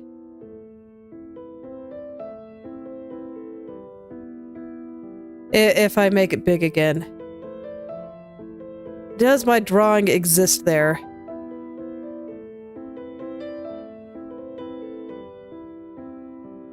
Yes, okay, cool. So I can safely crop this, and if I need it back, then I'll just make the canvas big again. Okay, cool. So now things won't be looking wonky to me compositionally. Let's see. Okay, looks good. I'm gonna go ahead and attach the back of her hair real quick. Just got a little piece sticking out there and it's bothering me, so I want to fix it.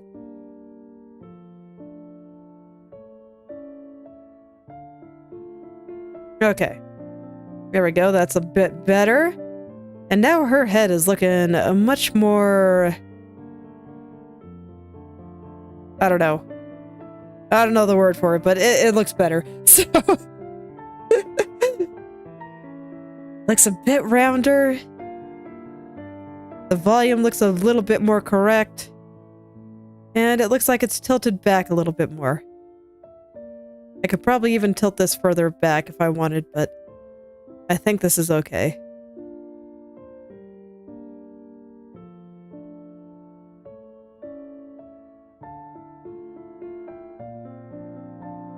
This shouldn't really be covering her eyebrows that much, though. So it tells me that I just have this drawn a little bit too low.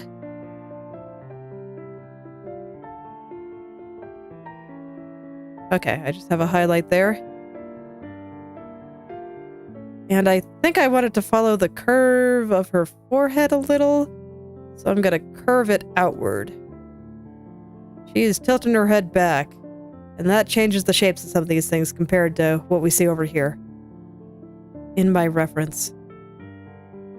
This doesn't go that much higher than the eyebrow, so I think that is a good spot for it. This side goes much higher than the eyebrow, though. So it needs to come up higher.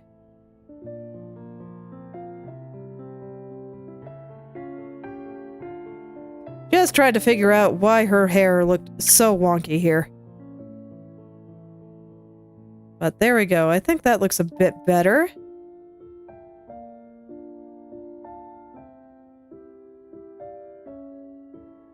Go ahead and redraw that little strand that I cut off.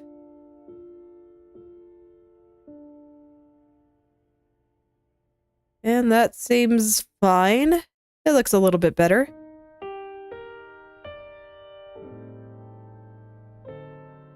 Let me see. I think I want to shift her eyes down just a touch. And her nose as well.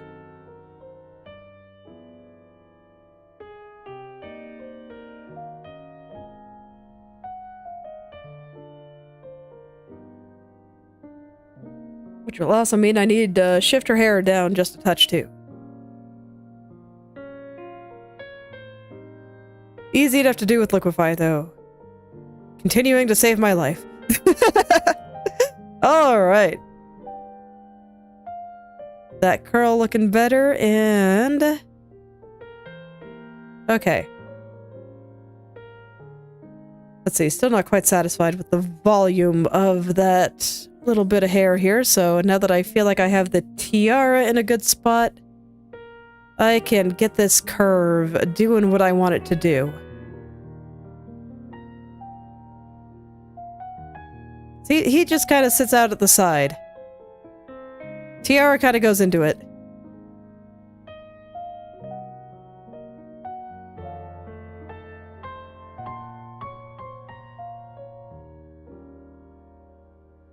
And then it'll come out somewhere over here. And I'm not going to worry about, you know, covering up some of the other strands that I did. It's easy enough to fix if I decide I feel like it. It's all good.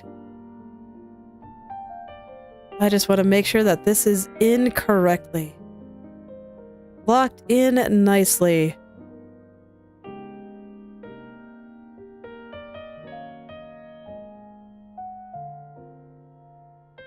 Gonna push this out just a little bit more here. And let it kind of disappear behind this hair.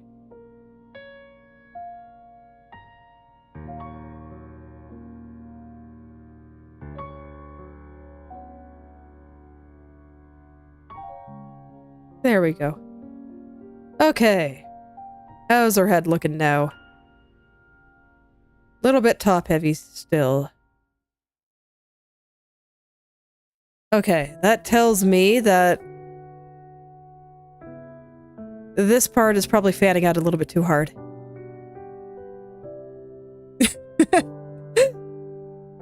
I know, it's amazing what hair can do for someone.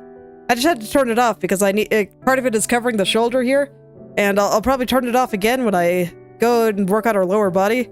Lower body doesn't really need that much work though. I think it looks pretty okay.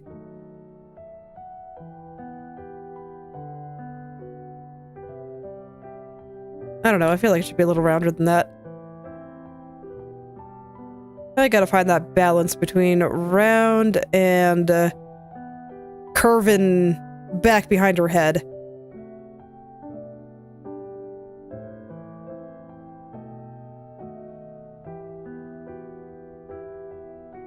Perspective. How it always makes life harder.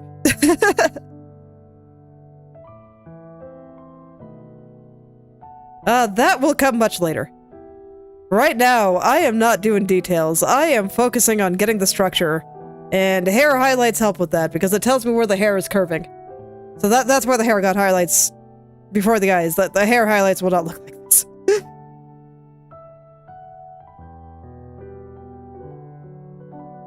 But yes, eyes and all of the stuff related to that will come much, much later. That will come when I'm actually ready to render everything out. Right now, I'm just doing structural stuff.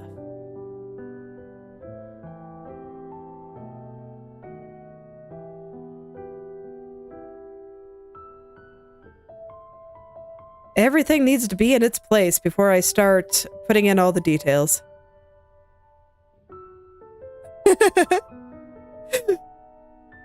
Alright, yeah, don't worry. It's, Art's just one of those things where you just... You go, and eventually things work out. And sometimes it takes a little bit of time. I don't know, the back of her head just wasn't quite to my liking yet. So that's why I'm shaping the hair here. But it is getting there step by step.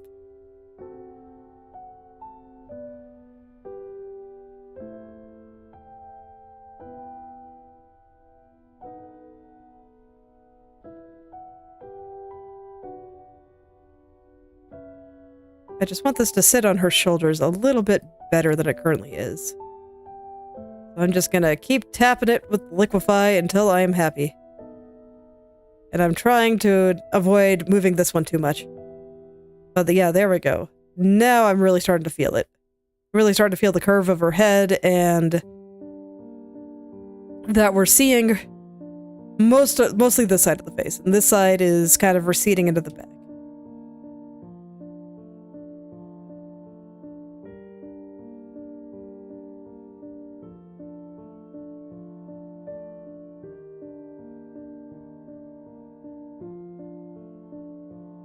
Okay, and now that I look at it, I think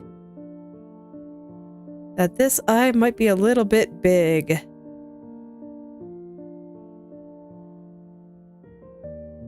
No, it really isn't. If anything, it's actually a little bit small compared to the other one. So maybe I should shrink down this one.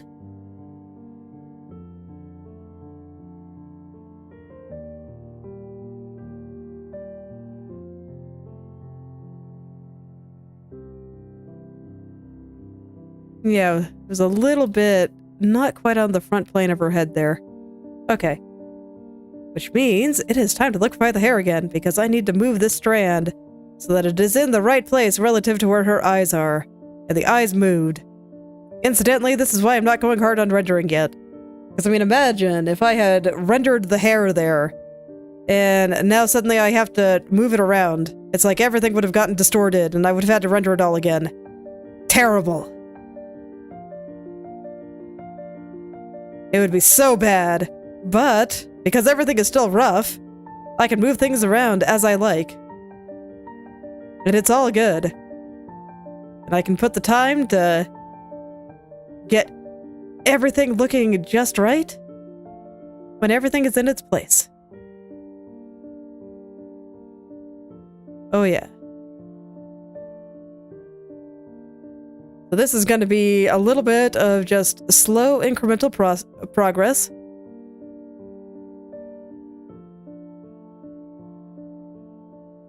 Because I'm just shaping everything.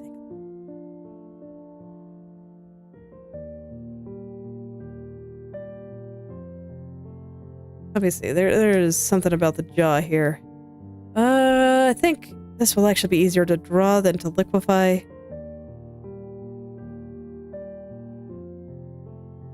Here we go.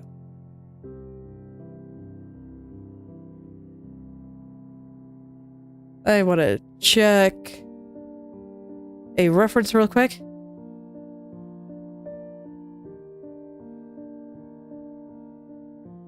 Because I know what I'm thinking, but I'm like, how does that look again? And that's where just looking at another picture can be very helpful.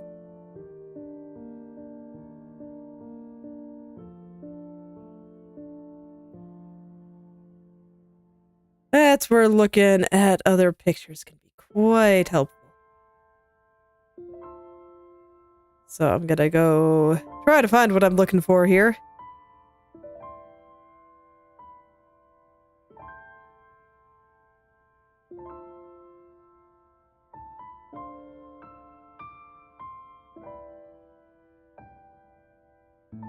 Okay, I think I have a good idea what I'm trying to do.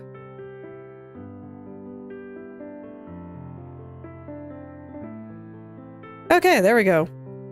I think that's a little better. Is her chin still too big? I always have trouble with that on top upward views like this, where the chin always feels large to me. But it does need to be a little bit big.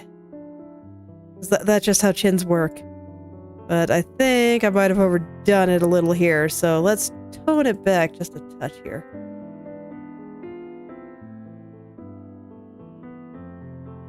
Okay. And then I can reattach her head.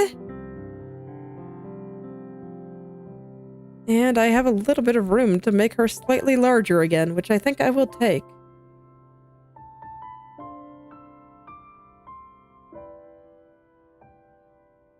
Okay, and now her eyes feel a little bit big to me. So I'll go ahead and shrink them just a little. And I'll be doing some of this push and pull for a bit. Because alas, I am still not great at getting my proportions right the first time. I'm working on it. Dude, my life will be so much easier once I'm able to do that, and I don't kind of have to do a little bit of a dance every time I do proportions. Where it's like, okay, looks good, and now we changed some things, and I'm realizing, oh, no, not quite right. Okay, I fix, and then I have to fix the other things again. There is a dance. And it is annoying.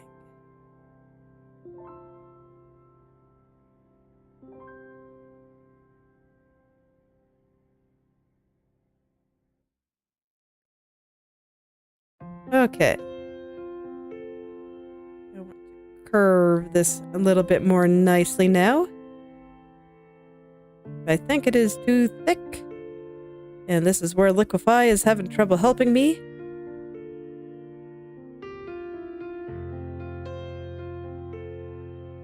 There we go, and I can let this hair kind of come out through here.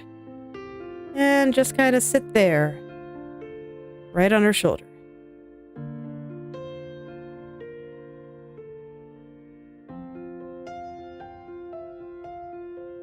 Okay, how are we doing?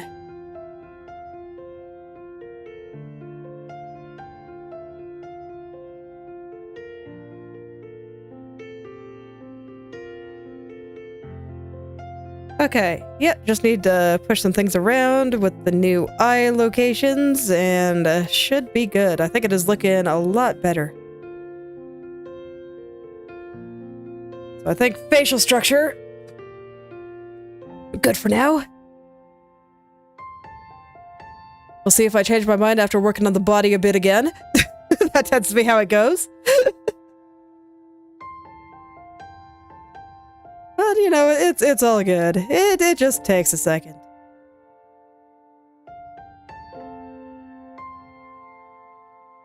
Okay.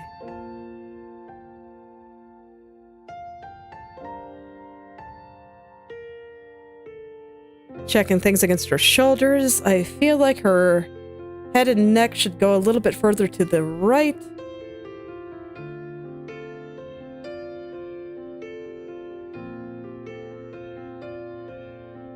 Okay. And I will draw the rest of the back hair. It should be going all the way behind her. There we go.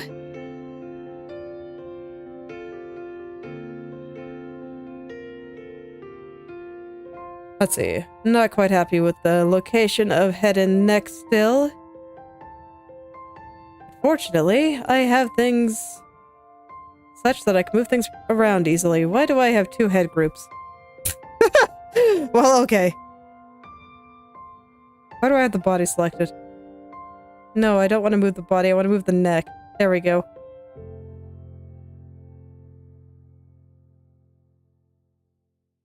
Okay. I just want that to sit on her shoulders a little bit more nicely. And now we're gonna make her bald again.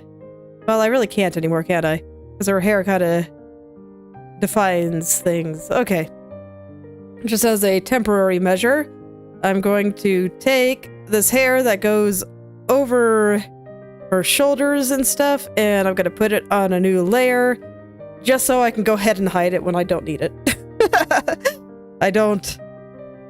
I really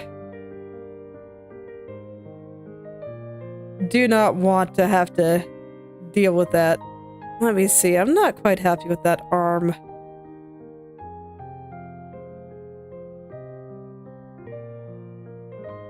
Okay, we're gonna angle this differently. This is gonna come out a bit. And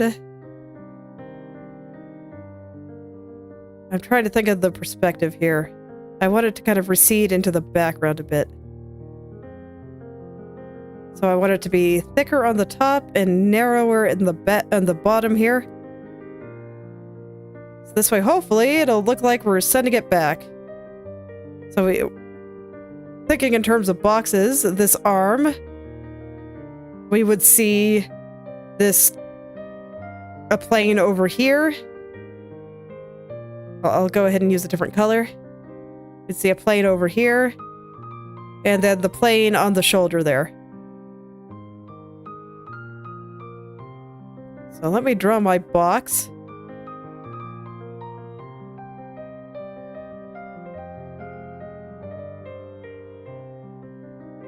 And I'll try to send it into the background.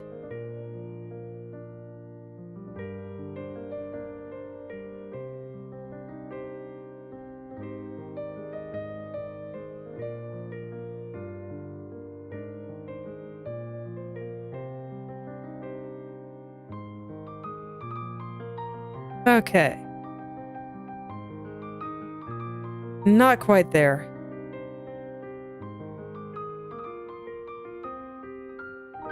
I'm trying to send it. Perspective is hard. Let me think. Okay, I'm gonna try.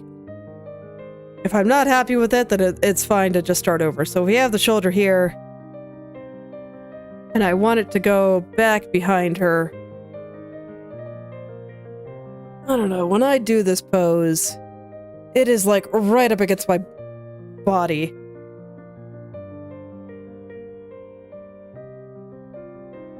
Maybe I don't need to worry about the elbow. Maybe I can just do it like this. This is the shoulder, then I just want the arm to kind of come back off the top there. I don't really want any of that part showing, and I should shape the shoulder accordingly. Yes. We'll go ahead and shape the shoulder.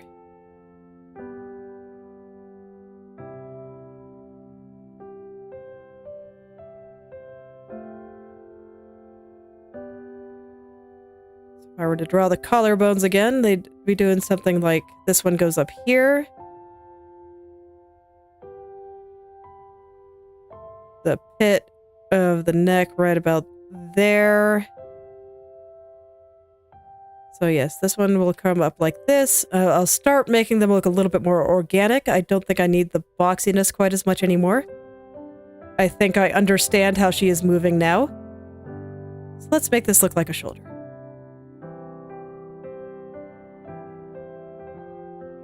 That understanding just comes first.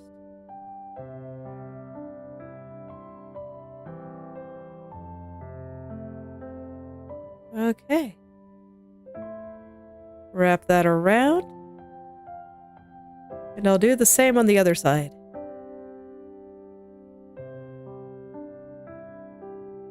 The shoulder, I think I would like to be raised a little bit since her arm is coming up. So that means this collarbone is going to be doing something a little bit more like this.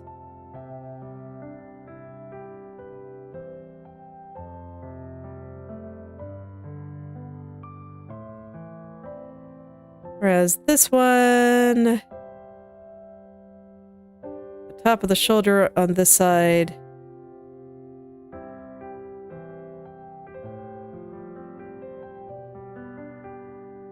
okay.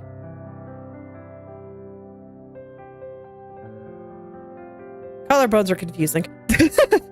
I need, there are many things I still need to study. But I feel like collarbones are one of them. So it goes into kind of the front angle of the shoulder, which is, for me is actually right here. So this one's more like this.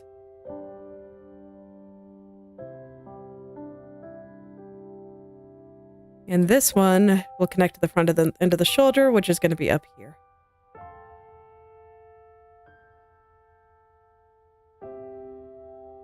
Okay, I'm not sure if that's entirely accurate, but it is what I drew, and I think it's fine for now, so I will roll with it. Maybe it curves more this way. Yeah, that looks a little better. Okay.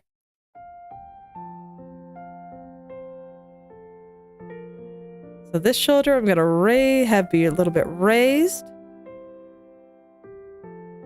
I'm going to hide the arm for just a sec while I try to make sense of how this is rolling.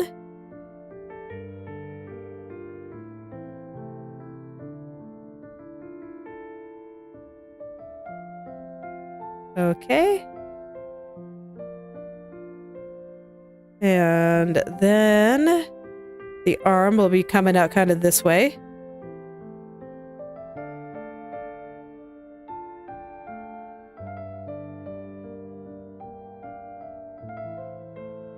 Okay, that seems good.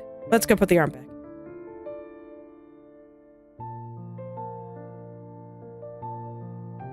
So he's gonna be sticking out right about there.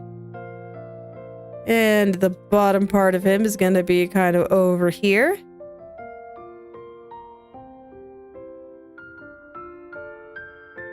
And I'll just get the structural part of this arm. Let me see. When I do the pose, it's coming out pretty much blatantly towards me, so I actually think it should be more like this.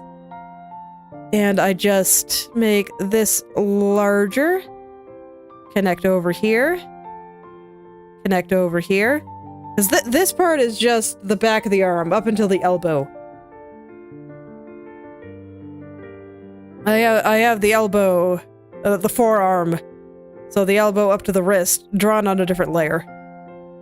So this will be pointed out toward me.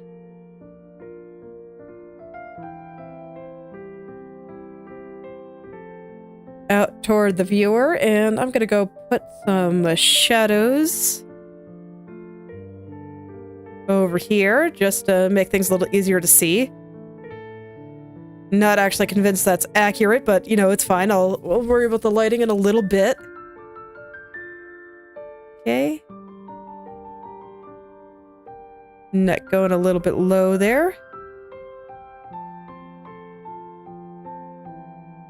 And I'm guessing you're just a bit of pixel dirt for this. Yep. Okay. There we go. Those look like shoulders, and I think they look pretty good. I just want to raise the shoulder a little bit more. So that means I need a little curve here. Let it connect very smoothly onto her.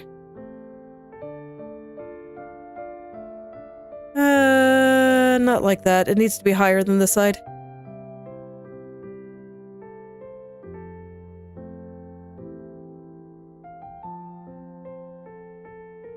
Okay.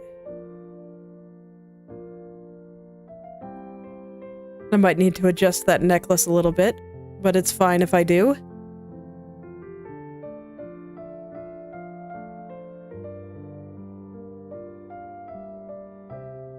Because that looks pretty good.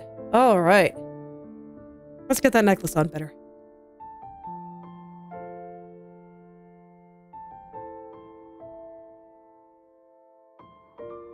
I don't want the angle it's sitting on her to be quite that sharp. It was very round, but I do not think it needs to be quite that round. I do feel like the way this sits is not right, though. It does need to be over here because the neck does overlap. Okay, I'm gonna have to think about this for a second then. Basically what I'm thinking about is... Let's get my hot pink and I'll draw some basic shapes again. We have a head up here. It's tilting like this.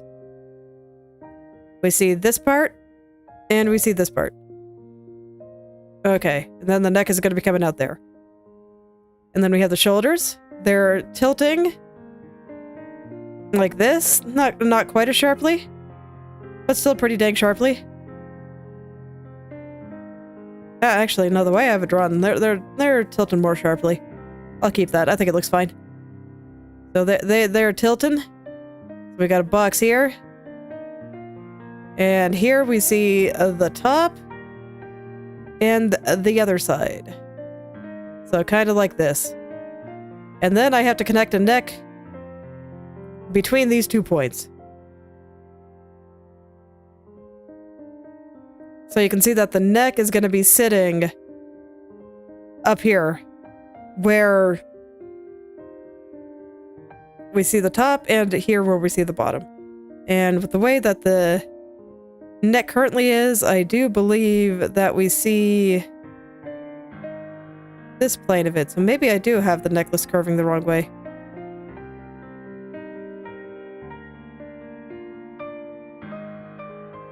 No, I really don't think I do. But basically, the neck is sitting on top of the shoulders here. So the shoulders are going to be going a little bit behind it. And I'm trying to figure out how this necklace is going to be curving around her neck and where exactly on the shoulders it should sit. So because we see part of this top plane, it is not just sitting out on the edge, it's a little further in.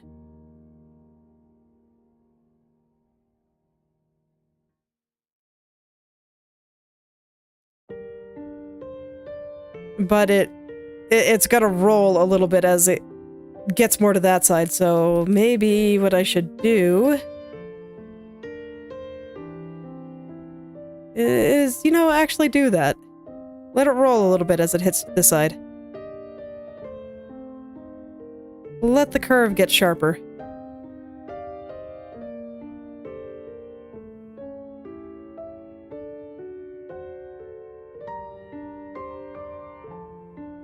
But point being that this is further down her shoulders than I was drawing it before.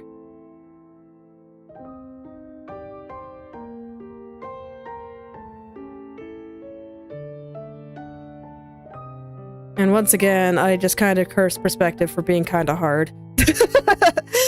Okay, if I'm thinking this in terms of a box, what side of the neck do we see?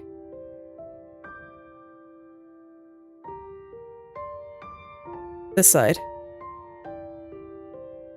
So if I am turning the neck into a box, it's tilted this way. We see this side. And it's unclear to me whether we see the top or the bottom. It's kind of both and neither. One of those things. But yeah, I do think we see this side. So if I were to turn you into a box, it'd be like this. So I can let you go into the back there.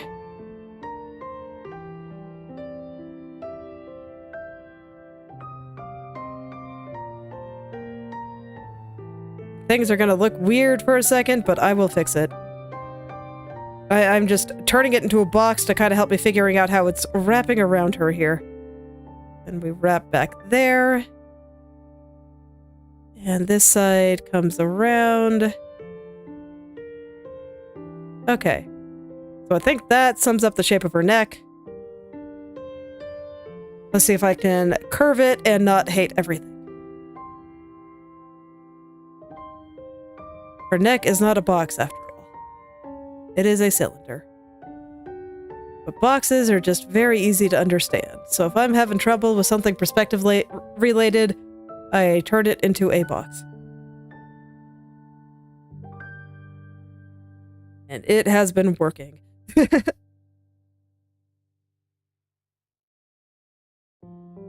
Okay, and just for giggles, I want to try a version where I have it going the other way. So this is still the side here. And I let it wrap this direction. Yeah, that looks terrible. Good. That means I have it right. Because yeah, I can't get it set on the shoulders correctly if I have it going the other way. Okay, cool. I am thinking correctly.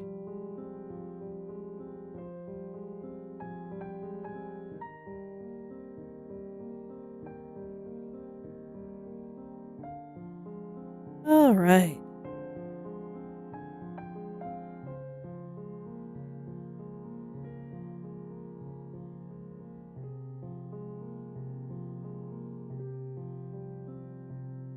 This is kind of the joy of being able to draw things, is that you can make the pose a little bit nonsense and have it be things that would probably be impossible to do in real life.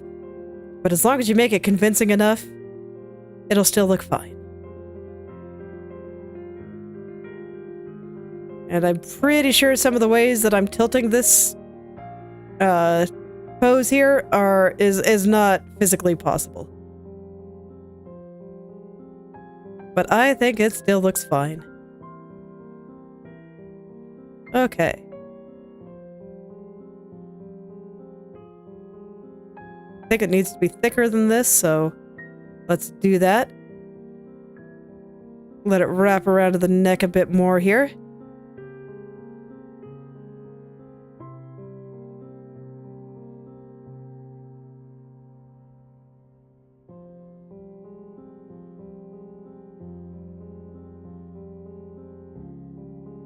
Okay.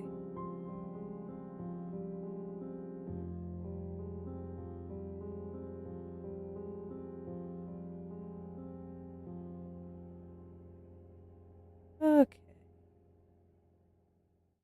Yeah, I'm just looking at it here, and this thing is like almost the entire... Well, I guess not the entire, so maybe half the length of her neck. So...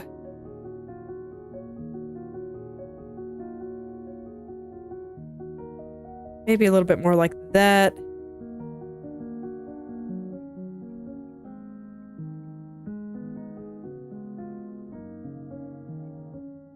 Just sit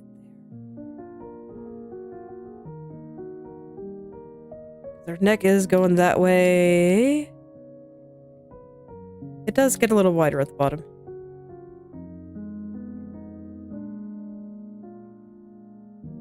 Okay. And it's the entire thing that is like almost the length of her neck. And right now I'm just focused on the choker part, so I made this way too big. I will put the frills on it later. They are not important right now.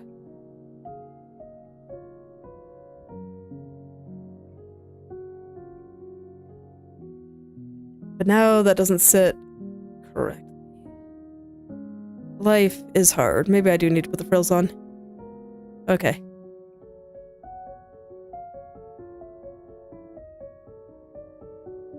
I'll do it quick and dirty here.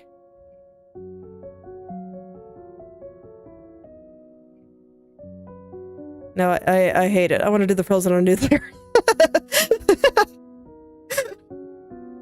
Okay.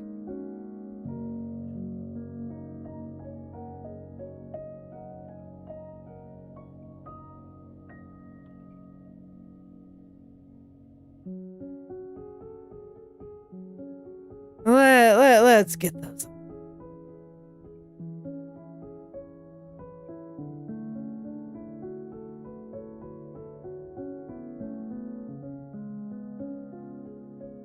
You know, this was not the part that I thought would be hard. But art does manage to surprise me a lot. Okay. I'm just gonna redraw the whole thing from scratch. Let's go. This is sitting kind of at the base of the neck where it turns into her shoulders. So I want it like this. The thickness of just the choker part. Let me see. If I look at the proportions here, the frills are about half the length of the choker. So if I put both frill sections together, it'll be about the same size as the choker part. So... let's see. Let's see. That would make this part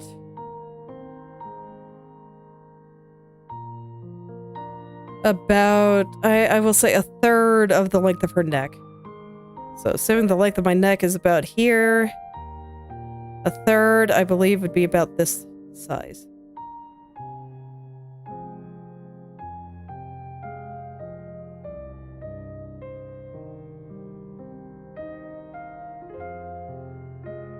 The good news is that I do have most of the pose done here. The bad news is that I still have a hand. I was hoping to be able to get through the entirety of the pose today. But it looks like I might need a little bit more time and okay, I think I see why I was having trouble. I forgot about the tilt of her body. So I was trying to get these two sections to line up horizontally, but I forgot this side needs to be much further down because of the way her body is tilted. Okay. I understand now. Always nice when you understand.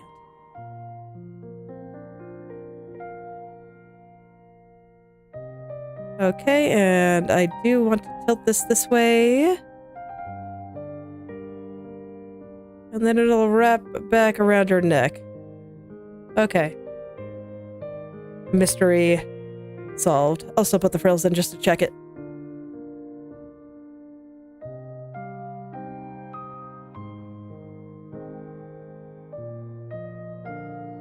See if this looks better than what I had before.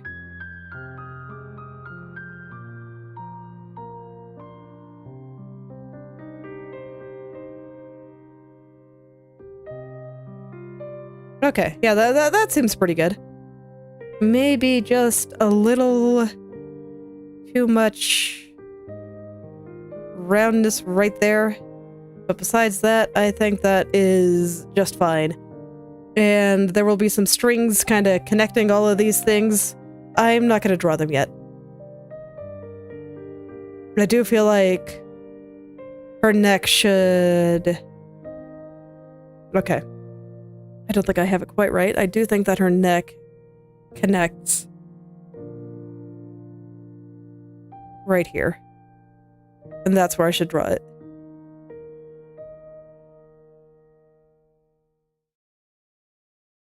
Okay.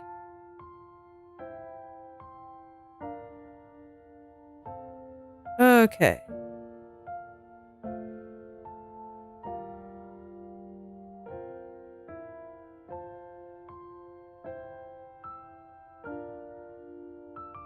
Okay, so I think that's fine for now. I think it is connected. So I'm going to go back to doing her arm. I'm actually going to... You know what? Even before I do the arm, I'm going to go take a look at her lower body here. I think I actually have this okay, because she has a very poofy dress. So let's see. On this side, we see this side. All this is receding into the back. Do I have this dress long enough? I think so. And the frills will be underneath. I guess I will draw the pink frills. Hello there, chair. Thank you.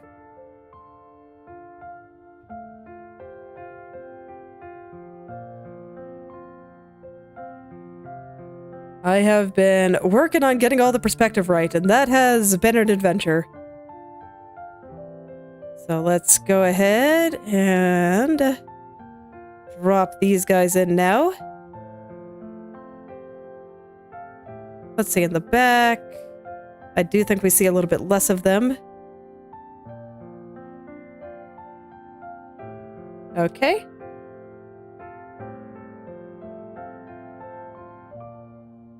And now I will get those purple ones.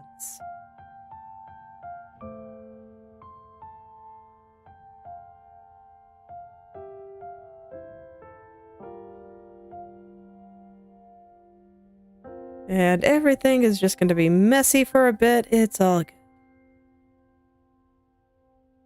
See a bit less in the back. A bit less on this side.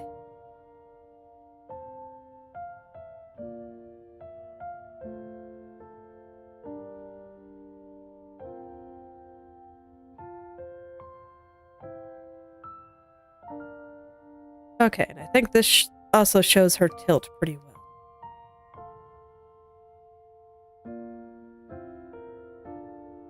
A little bit more showing on this side. There we go. Okay.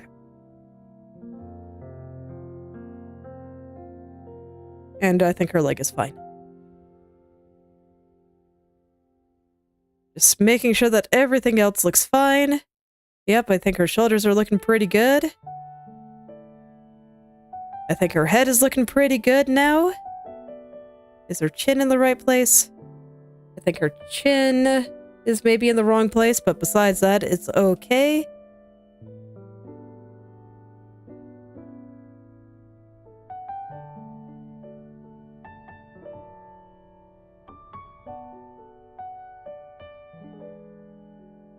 Okay, yep, that looks a little better. Let's see. I think I needed to sit on her neck a little bit further over here.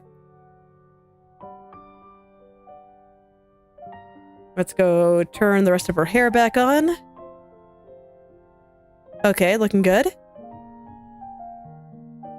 I am just in the middle of trying to comprehend the perspective I was trying to draw, but I think I have it mostly wrangled here. I think it is almost there. Okay, time to draw this hand.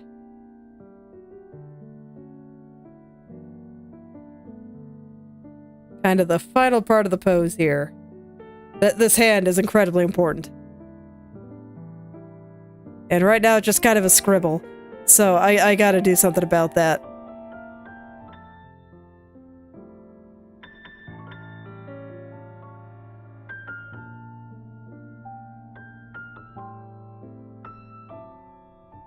I gotta do something about that. It is way too important to just leave as a simple scribble.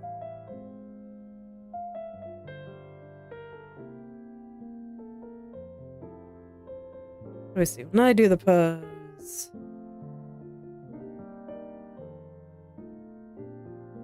I think this is good for the hand, but I do need this finger to be doing something a little bit more like this.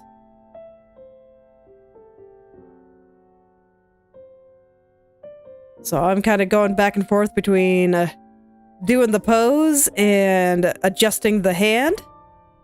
I find these things very useful.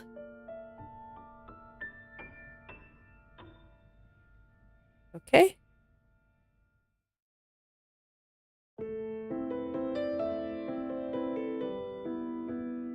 And I just kind of want this entire palm to be coming back this way, I'm realizing. Which fits with how I want this finger to be curving, so works out. Okay, and now I can put the forearm on it. Attach my arms here.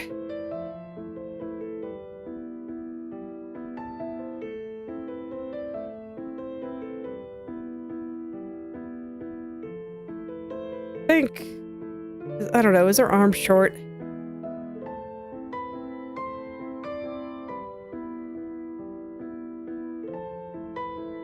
I'll have to think about that one. Let me see. So the way that I handled this part of the arm is it's coming forward, which I think is right. Okay. So you need to be a little bit lower then.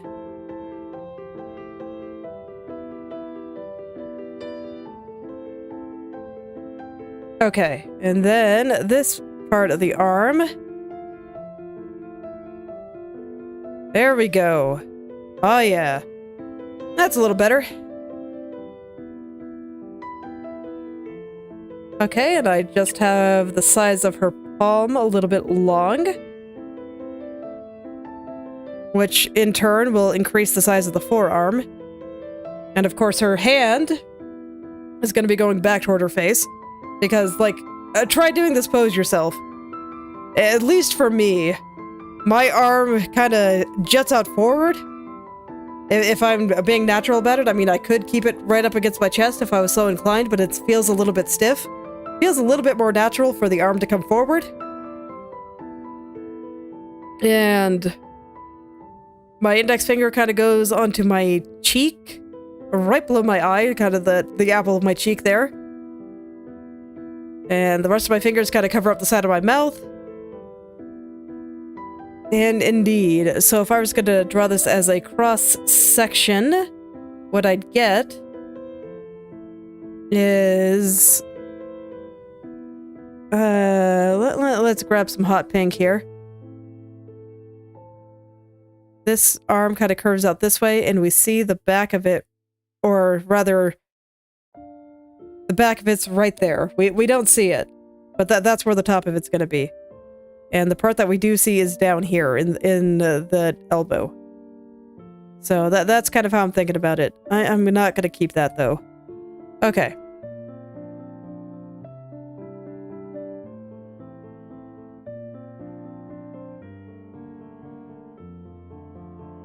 Let's see how much of this hand I can shape before it's time for me to go.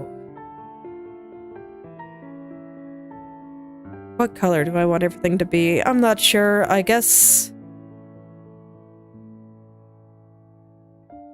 just to keep things contrasted against the head, I'm gonna shade this in pink and blue. My precious neon colors, making everything just so easy to see. And then I'll put the real colors in once I'm comfortable with the structure of the hand here. Okay, so I guess I'll use pink for this side.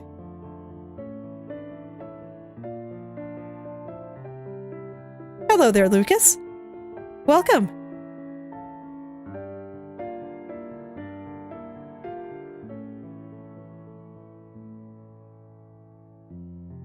Okay. And I'm gonna get this side of her finger here. And then we have this plane with these fingers going back.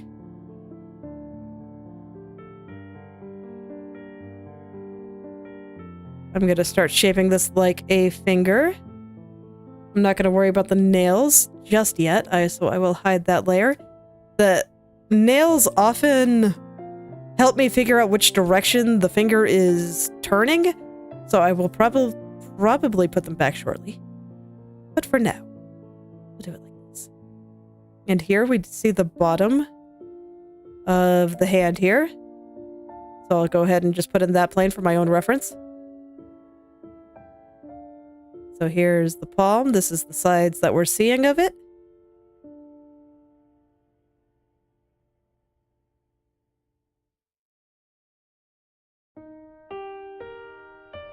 Okay, yeah, no, it's fine if I erase other stuff that I have.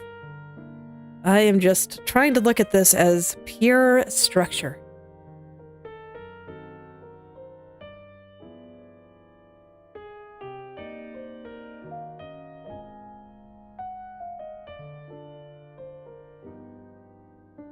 Okay, I think I have this pointed out a little bit too hard. So I'm gonna go put it back on her cheek.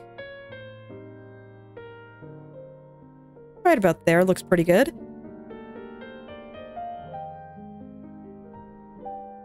Okay.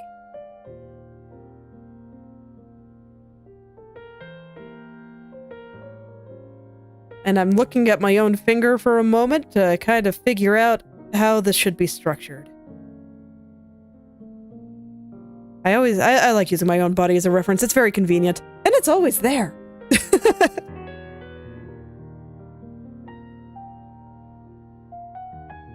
Okay. So we got the tip of the finger there. It is basically straight. So I can just kill all the curves. And let me see, how do I feel about the size of this hand? I feel like we should see way more of the side for one, so I'm gonna go ahead and block that in here.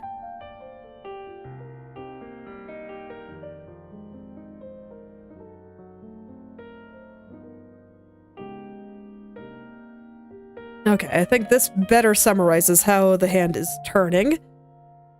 So let me change the direction that these fingers come out. I'm just gonna draw the fingers as one block for now. Okay.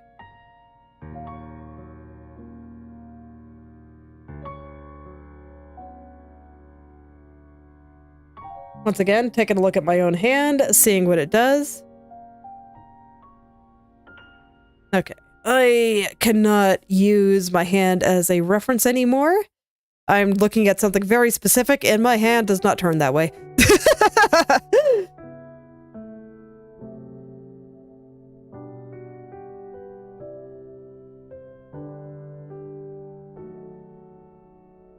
So let's see what Google shows me.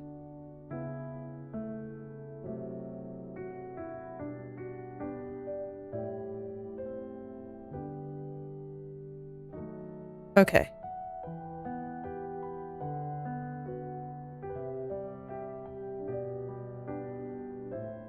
So what Google shows me is that this finger will cover up this one here.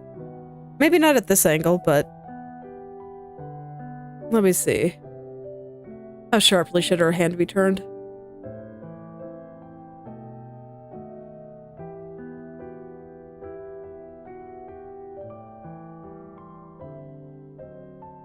Okay. Okay. I think I had that turned a little bit too hard. It's okay. This is where reference is extremely useful. I just, you know, go out there, look for stock images, and generally I can find something.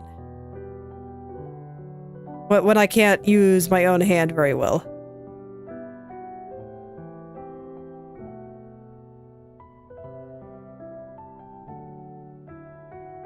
Okay.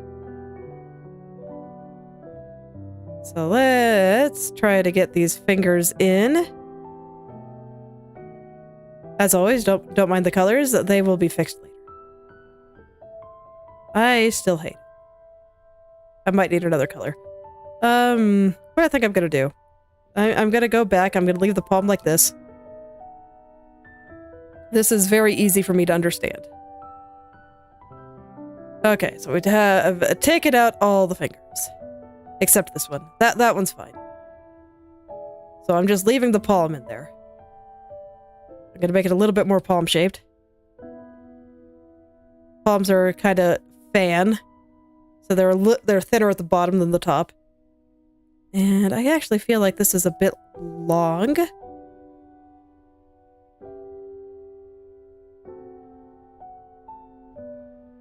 Right now, I'm more worried about the proportions of the hand relative to itself than the face here.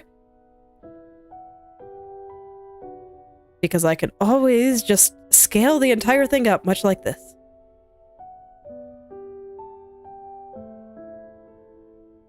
Okay. And then I think I'm going to draw the fingers on a new layer with different colors. Just so this way I can really just feel out the structure. Okay, and I see that the way this works, she's gonna have a...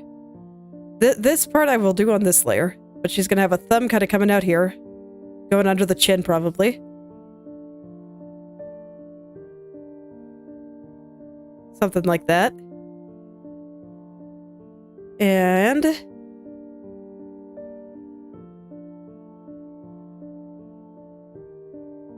okay. And with the way I have this drawn, I do not think that we see very much of the top of her fingers, actually, so I'm actually going to do it more like this. Where they kind of come out and come down. And then this one will, you know, they'll kind of come out around there.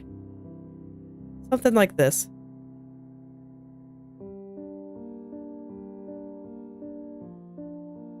Just have to, I have to think about it a little bit. Perspective is hard, and hands are definitely not easy. But it's okay. That's where the neon comes in. The neon! Well, let me just focus on seeing the structure here, because I know these colors are wrong. I will not get absorbed in anything else.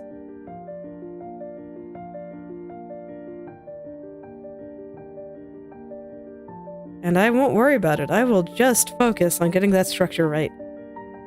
And then the pinky will kind of come up in here. And we'll see... I think the next finger will show up a little bit too. Maybe not. Maybe it is just the pinky. I guess that looks fine. You know, neon aside. Okay. Let's go ahead and turn this into actual colors now. So if the light is coming from the bottom, naturally that means that this part that we don't see here will be lit like that. I'll go ahead and draw it. That means that this plane will probably be in shadow, but this, I think the finger will be lit. Okay. This part of her hand is going to become kind of a dark shadow because it's going to be under her chin here. And these will be dark too, because they're kind of going into the back. And this finger does go on top of the index finger. So that will be like that. And I will let this entire finger just be dark for now. Or... Nah. This finger should be light. But inside, over here, should be dark.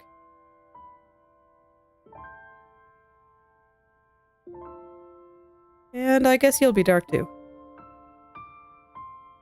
Okay, let me go ahead and put some shadows on her head. I will worry about the accuracy of these a little bit later. But for now, I just want to make sure I can differentiate between her hand and her fingers. Or her hand and her head.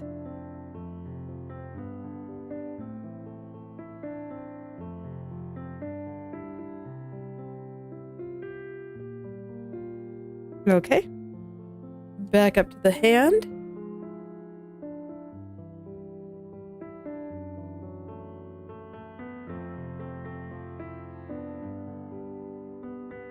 This part will be lit. Okay, let's connect this to her forearm.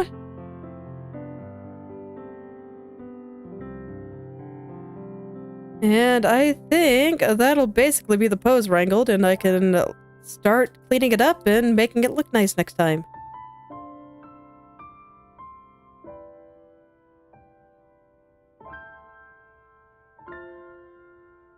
So I'm just putting in, you know, some of the basic muscle groups because it kind of helps me figure out how the arm is turned. I do believe that this actually needs to come over here a little. You know, whatever helps me see. In fact, we're even going to invert the color so that this way I can see where it should connect to the other part of her arm here.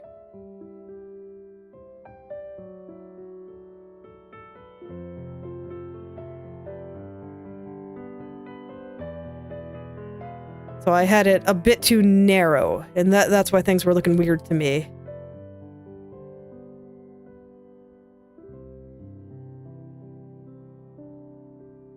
So we'll put a little bit more meat on that side.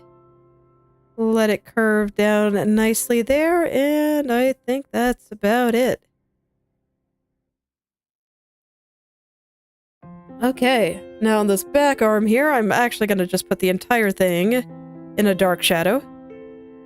Because we don't really see it at this angle. Maybe we should. Maybe what I want to do is rotate both just a little bit further this way. And then rotate this one just a little bit more like this.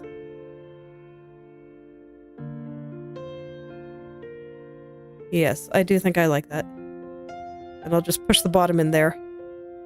Makes it a little bit more clear that it exists. And I think it looks a little bit better that way. And I think I actually have the arm drawn backwards.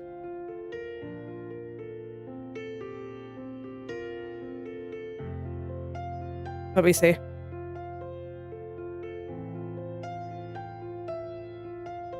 Just in terms of where the muscles are.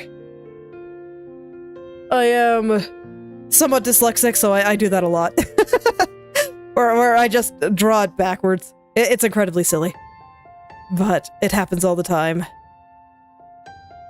So I just have to check these things. It is what it is.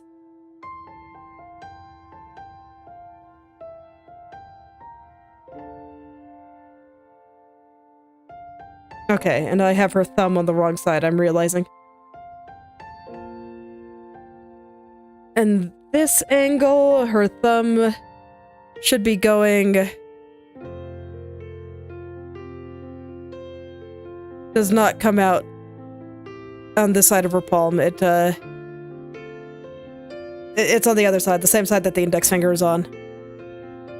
So it should be entirely in shadow here. And this should just be the shape of the palm. Which I believe is just like this. Yeah. Okay. Let me, once again, fix the back of her arm there.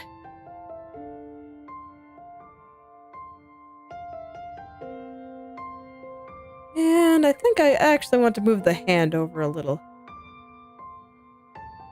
More like right there. I think right there will be cuter.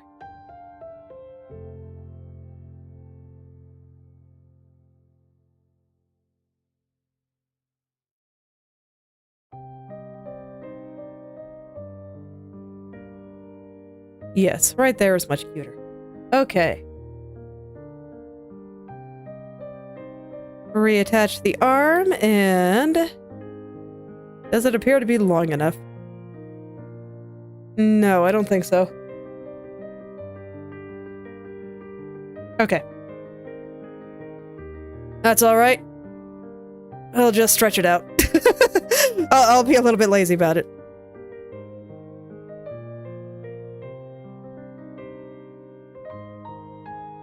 Okay. Let you come out a little further that way, because why not?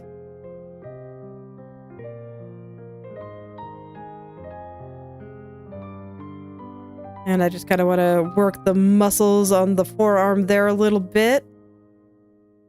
I'll worry about getting the exact structure right next time. I think that this is sufficient for the pose here. I think the hand might be slightly big.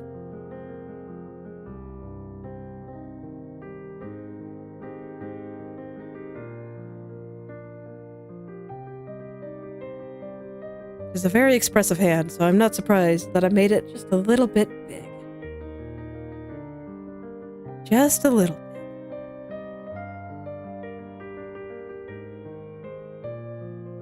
Okay.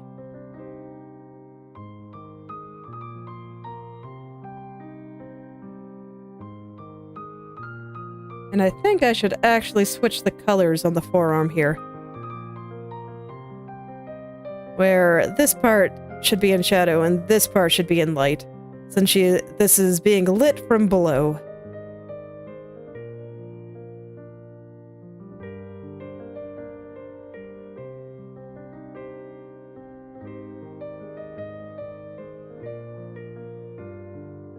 How does the arm look now?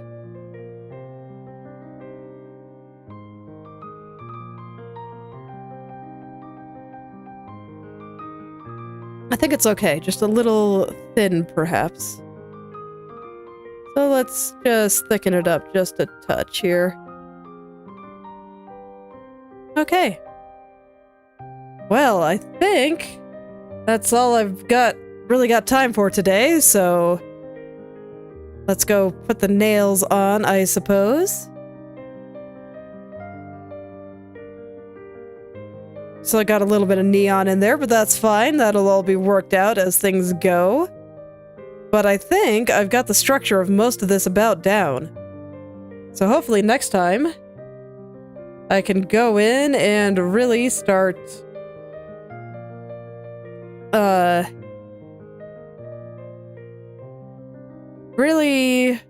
rendering everything.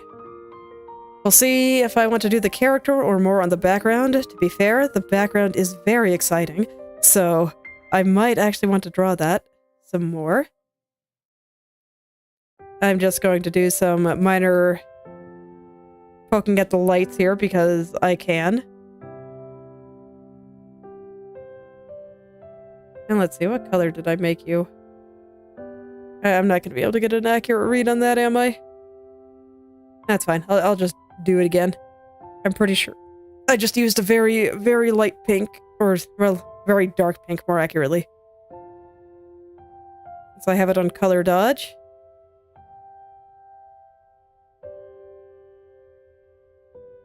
And even if this is the wrong color, I'll just leave it like that for now.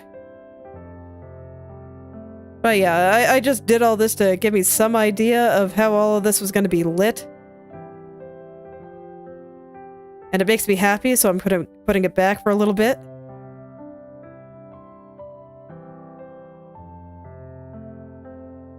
So we got some backlighting going on here. Put a little bit like on her cheek there. Over on some of these strands. Probably on this side of her chest. And on this arm here. And that is some quick and dirty atmosphere. Heck yeah.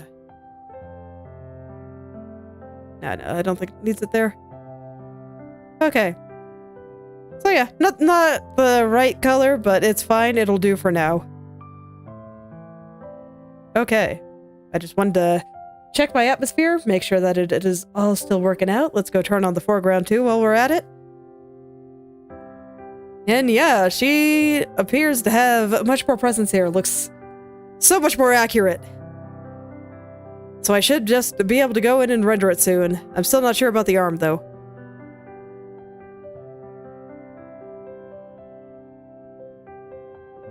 I think I'll probably spend some time looking at myself in the mirror and trying to do the pose as best I can and to see how that hand actually works. But I think that this is where I will stop for today. But I am very much pleased with the progress. There were some hard things going on in this pose, so I'm not surprised it took me some time to work through all that. But I think it looks very good now. So, thank you all for coming, and I hope you're able to make something wonderful today. I will see you all tomorrow.